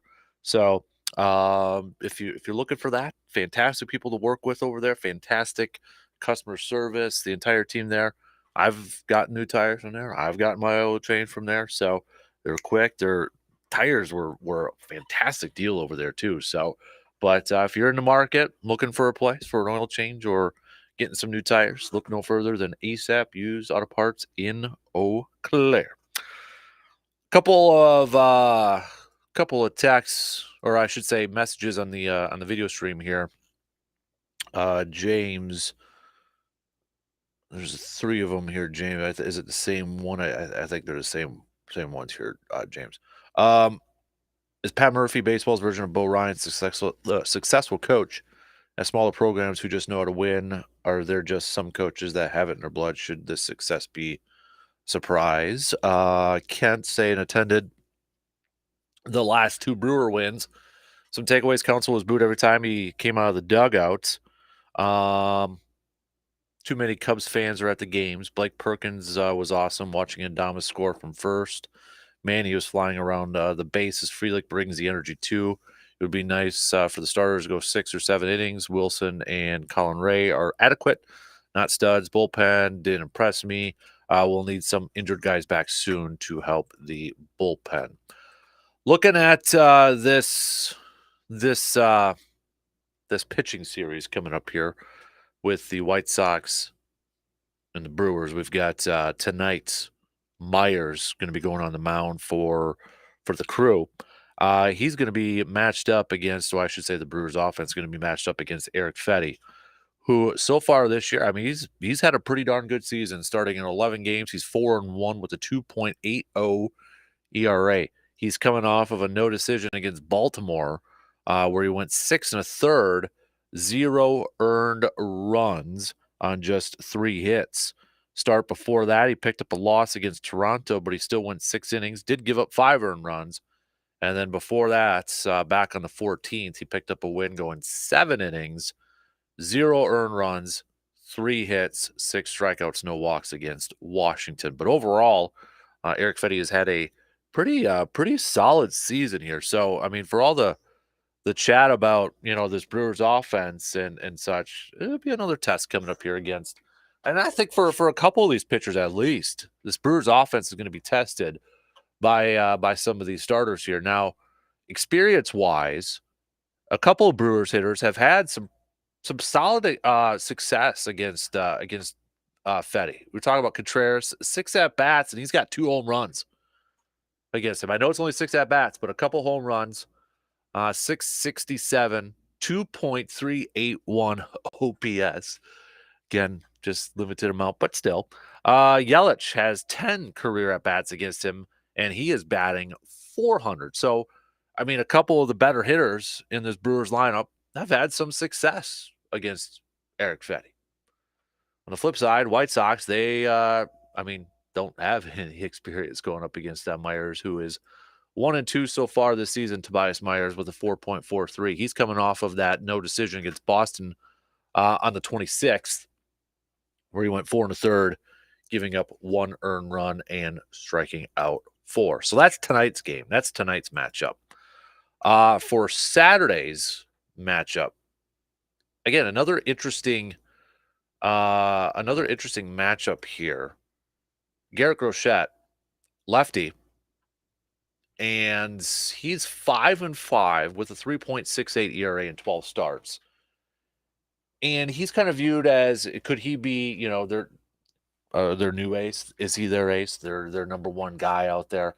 But he's coming off of a loss against Baltimore. And again, he didn't really pitch. Like, this is where, again, pitchers get charged with losses or no decisions when they go out there and they pitch lights out or really have good games. But he's coming off of a loss. But this was his line: 6 innings, 2 earned runs, and 11 strikeouts. and he got charged with the loss. 2 games prior were both wins. Went 6 innings against Toronto, no earned runs, 2 hits. Washington, 5 innings, no earned runs, 3 hits. So again, a little bit of a tougher matchup. Kid, the guys, I'm going to call him a kid because he's only 24 years old. Looks older than 24, but it's going to be another, I would say, tough, a challenge for this Brewers offense. Another challenging pitcher to go up against. And when you look at the lineup, no experience against him besides Bowers, who has 2 at-bats against him, and he's 500 so far, 1 for 2. And then Gasser, as we talked about in the first hour, Gasser on the mound for the Crew. I'm excited to see him now every single time he's out there. I'm sure he's probably going to have some up and down performances. The guy's still young, but so impressive in his first 4 starts. I still just can't get over the fact in 4 starts he has walked 1 total batter. That is it. 1 total batter. That's the number that really, or that's the thing that really just jumps out to me. And that's a part of his calm, cool demeanor that he just seems to have out there. So Gasser getting to start on Saturday. And then Sunday, this matchup, Nick Nastrini going for the White Sox, and he struggled this year. He's struggled here a bit. In his last 3 games, he's been charged with losses. Latest one coming against Toronto, 5 innings, 3 earned runs on 3 hits. Actually, his last 2 starts have been against Toronto. Then back on the 22nd, pitched 3 1/3, 8 earned runs, and then Philly, he was 5 earned runs and 3 innings pitched there. So there's a chance there for the Brewers offense. I mean, he hasn't pitched a ton of innings so far this year. I mean, he's 0-4 in the 4 games he's started and just 16 1/3 innings. So hasn't played a ton yet this year, but there's a chance, I would think, for this Brewers offense to maybe rack up some runs and put up a big crooked number on there. Freddie Peralta is going to get that start on Sunday. And you got some dudes on this White Sox lineup that have a little bit of experience with him. Paul DeJong is the guy that has the most, and obviously with time spent with the Cardinals and such, but he's just 231 against him. Otherwise, you've got, looks like a game's worth for some of these guys out there. So nothing really to brag home about here. But I look at these first 2 games for this Brewers series going up against the White Sox, and I think it's a little bit of a challenge, pitching challenge, interesting challenge for this offense going up against these starters for the White Sox. So even though the White Sox, when you look at their overall record, I mean, they're 15-42, right? One of the worst teams in all of Major League Baseball. But they got a couple of pitchers here that the Brewers are going to be facing tonight and tomorrow that could provide them a little bit with the challenge there. We'll see if the offense can kind of do, what they've been doing here lately, putting up some nice crooked numbers, relentless offense out there, and see if they can put up a big number. So I think it's a nice challenge. And if I'm the Brewers, ride that momentum, ride that confidence after taking down the Cubs 3 out of 4. Don't get a big head. Don't look ahead to Philadelphia coming up on Monday. Don't look at records when it comes to the White Sox here, because nothing worse than coming off of a big series win against the Cardinals, against the Cubs, and you lose a series against the White Sox at home. Nothing worse than that, right? Can't have that happen. Don't let that happen. Take care of business. At least win this series against the White Sox. And I think when you look at it, I know we're just getting into June here and that, but I think there's an opportunity here for the Brewers, for their division lead. They could potentially expand it just a little bit more after this weekend. Because when you look at the rest of the division here, and you look at their schedule, you got the Cardinals taking on Philly in Philly. Cardinals right now are the second place team. I would say advantage Philly there. The Cubs are going to be going up against the Reds. Now, that one is, I don't know how that one's going to play out, because you got Cincy, who is not playing up to the level that we all expected. And then you got Pittsburgh taking on Toronto here. But when you look at division races across Major League Baseball, Brewers have one of the bigger leads. In fact, they have the third biggest lead in their division right now. The only two division races that have a bigger gap from first to second is the NL East. Philadelphia is 6.5 up on Atlanta.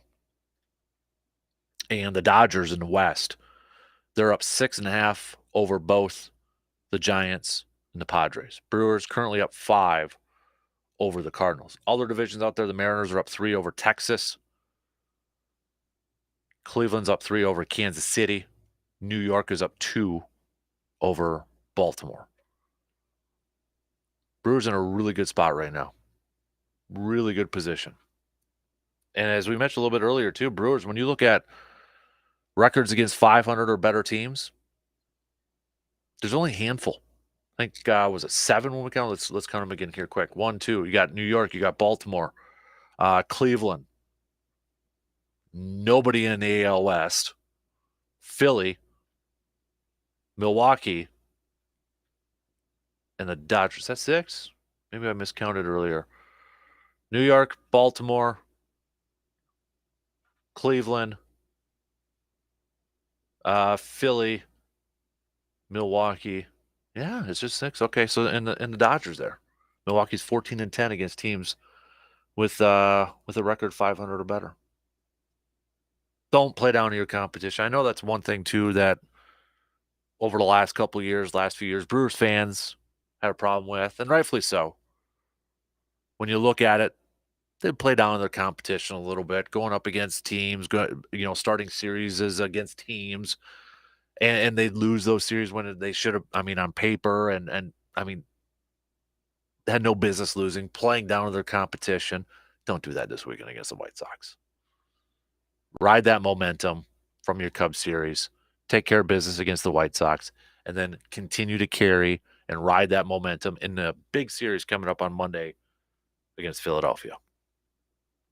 All right, final break coming up here. We got some picks and predicts, plus cream of the crop. We'll begin the final segment with a little cream of the crop here, and then we'll do some picks and predicts brought to you by the Elbow Room. Last call for any texts or messages on the video stream over there. Last call for any thoughts, opinions, commentary, all that good stuff. We'll take our final break and start to wrap up things on this Friday morning after these quick words.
Mark your calendars at our good friends at Hy-Vee. They got the Hello Summer Party, June 9th from 1 to 4 p.m.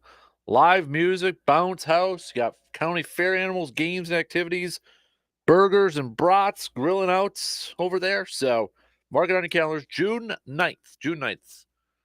Next weekend, right? Yeah, next weekend, next Sunday. Not this Sunday, next Sunday. That'll be over there from 1 p.m. to 4 p.m. Eau Claire Hy-Vee. And make sure, too, you're always following along on Hy-Vee's Facebook pages because they've got some awesome sales going on. They got some awesome sales that are going on there, like maybe some 99-cent one-day sales that happen to, they'll pop up there. You got a 60 for 40 sale coming up next week, too. So tons of deals, plus the Hy-Vee perks there if you want to save a little bit more money on your gas. Hy-Vee is the place to go. So, but June 9th, that should be a lot of fun with their summer party, 1 p.m. to 4 p.m. Reminder, too, it is the Express or Sports Talk night at the Express game tonight. We'll have the mobile man cave over there, too. But looking forward to being back at Carson Park for another Express season. So we'll be over there tonight. Hopefully we'll see quite a few of you over there, right? Hopefully the weather will hold off. Hopefully it'll end up being a nice day. Just rain, hold off. All right. Hold off, rain.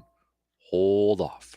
But all right, let's do some picks and predicts. Brought to you by the Elbow Room in Eau Claire, located right next to the Banbury Place. If you want to look for a place to catch some of the games, some of the action, got some hockey games going on, or baseball and such. Look no further than the Elbow Room. Grab yourself some man cave lights, right, and catch out some of the games over there. Maybe catch up with Garrett over there, talk a little football with him, talk some 49ers or Brewers or Bucks with him too.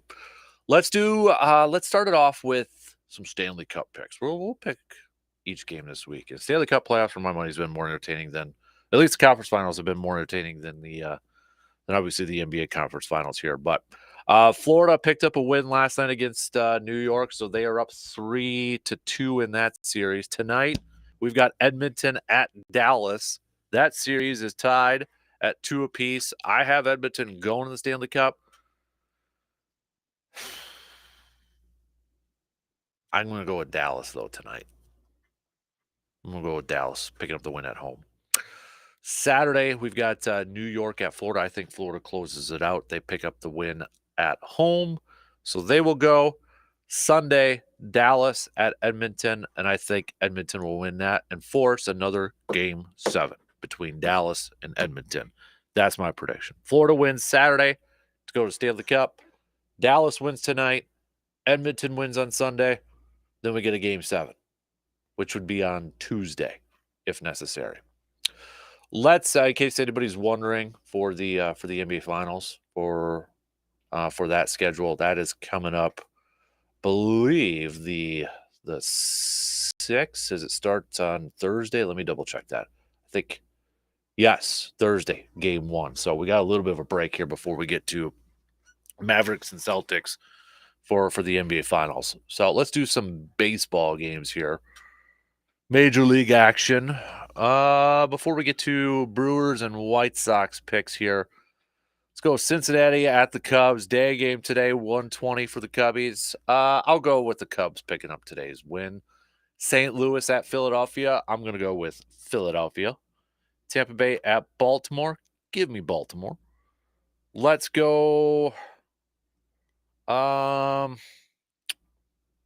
Minnesota at Houston. I'm going to go with Houston in this one. Sorry, Twins fans. Padres at Kansas City. That could be a sneaky, spicy one. Let's go with Kansas City. And then the Yankees at the Giants. I'll go with the Yankees. And then for tonight's game, Brewers, White Sox. I'll go Brewers. I think the first two are going to be, I don't know. I mean, I just feel like on paper, the first two might be a little tough with the pitching matchups there for the Crew. But I'll go with the Brewers tonight. Series wise, I'll go with the Brewers winning 2 out of 3. I'll go with the Brewers winning 2 out of 3. Forgot to do cream of the crop. Let's do cream of the crop. But those are your picks and predicts brought to you by the Elbow Room. Cream of the crop time.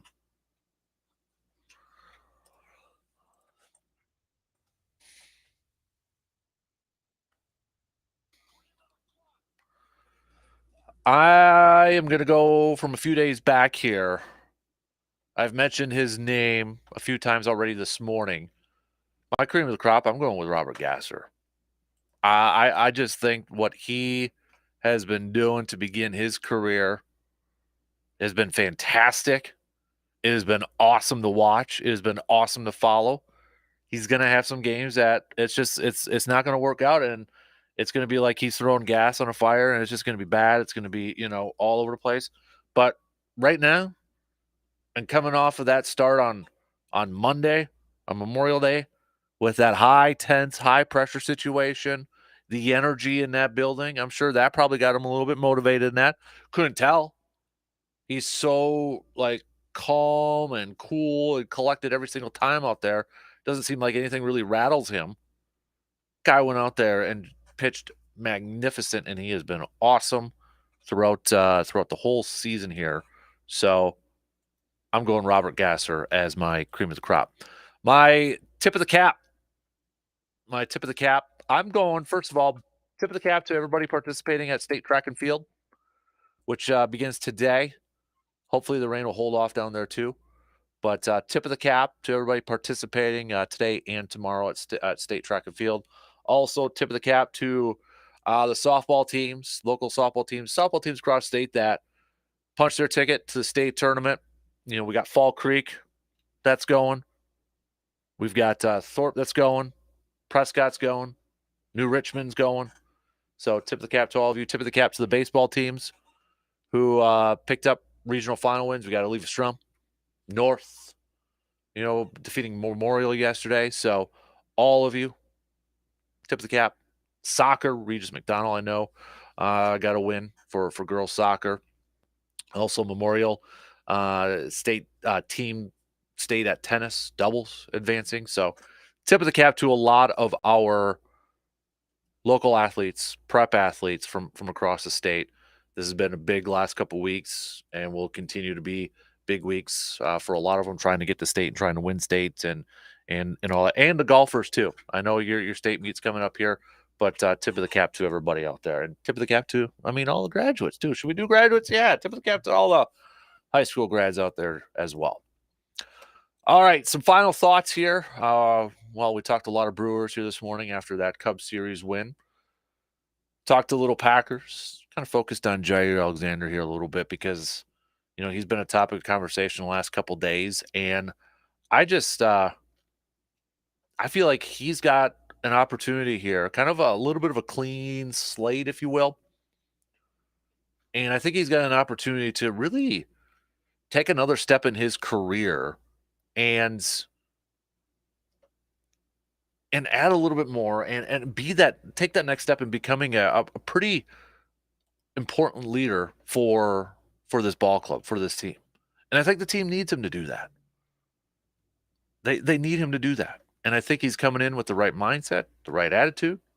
Last year was just kind of a weird year, but he seems to be coming in with the right focus, right mind. So we talked a little bit about that. Forgot to mention too, Hard Knocks. If you're a Bears fan, you're going to be able to watch Hard Knocks here. So Bears were selected to be the Hard Knocks team this summer. Obviously, with Caleb Williams coming in, you got Keenan Allen, Rome, couple new players there. Be interesting to see it from the coaching side of things. Matt Eberflus, I think, it's fair to say he's coaching for his job this year. He's got a new coaching staff surrounding him and such. So the Bears are definitely one of the more intriguing teams, and I think fan bases are, fans across the league are going to be kind of interested and tuned in, especially, with Caleb Williams coming in with a lot of fanfare and a lot of hype, new quarterback.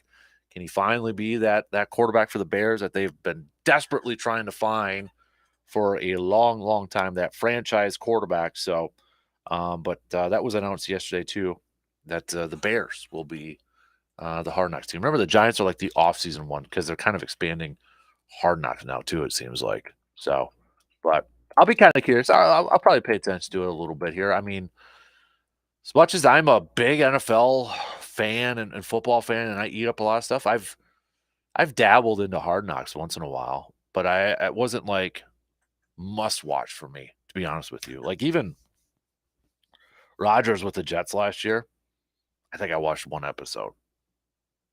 It's just, yeah. I don't know. It's just it never piqued my interest, I guess. But maybe I'll check out the Bears one here a little bit.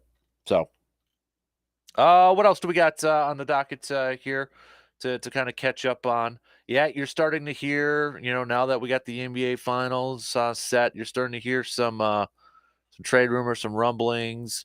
I saw one report that the Warriors potentially want to target Jimmy Butler if he's available. You're gonna Timberwolves fans. You're gonna hear a lot of Karl Anthony Towns trade rumors. Whether they're realistic or not, we'll see. But that's going to be probably a rumor out there too. So that's the one thing I do appreciate about the NBA. As soon as their season's over with, they get right into it. Off season, you got the draft and all that. So, but yeah, I expect that to be coming down the wire here. Start to heat up a little bit more, if you will. So, all right, we only got a couple minutes left here to the top. Also, I want to remind you too, don't forget, golfers, get your team in for the 4th annual Kasper Classic. Sponsors, we're still looking for some of you. If you have anything, even if you don't want to golf, but you want to help out, hey, we're looking for some prize donations too. So everything's benefiting Backyard Dreams. All right, everything is benefiting Backyard Dreams. So we've got a couple sessions opened up. We got 3 tee times out there. We even got an earlier one if you want to get out on a course a little bit earlier, get your rounds in. Then maybe you could go to work in that. We got that. So check it out at sportstalk1051.com or 715store.com. But again, if you're not a golfer, but you want to help out with Backyard Dreams, or maybe you just you're not able to attend that day, but you want to help out, hey, we're taking some we'll definitely take some prize donations if you have it, because it all helps benefit Backyard Dreams over there. So we've gotten some thanks to the Packers and such. We've gotten some donations from them for prizes, but yeah, put that on the calendar. Get your team signed up before it's too late. Big thanks to Princeton Valley for hosting us again this year. Hy-Vee, Carpet City Flooring Center, Park Ridge Distributing, AJM Automotive Service, The Elbow Room, Muldoon's Menswear, Doodah Gin, Edward Jones Financial Advisor, Kelsey Nikolai, Hannah Sellner, Agency American Family Insurance, Gemco Surfaces, Residence Branding Company, Shepke Chiropractic over there too. So big thanks to everybody. All right, shot clock now is going to cut me off here in a few seconds. So maybe we'll see some of you tonight at the Express game. All right, hopefully we'll see some of you over there. Otherwise, have yourself a fantastic weekend. Don't forget, free fishing weekend too. If the weather's nice, hit the waters, hit state parks, hit state trails. Fees or waves for Saturday and Sunday. All right, get outdoors. We'll be back at it Monday morning. Talk to you then.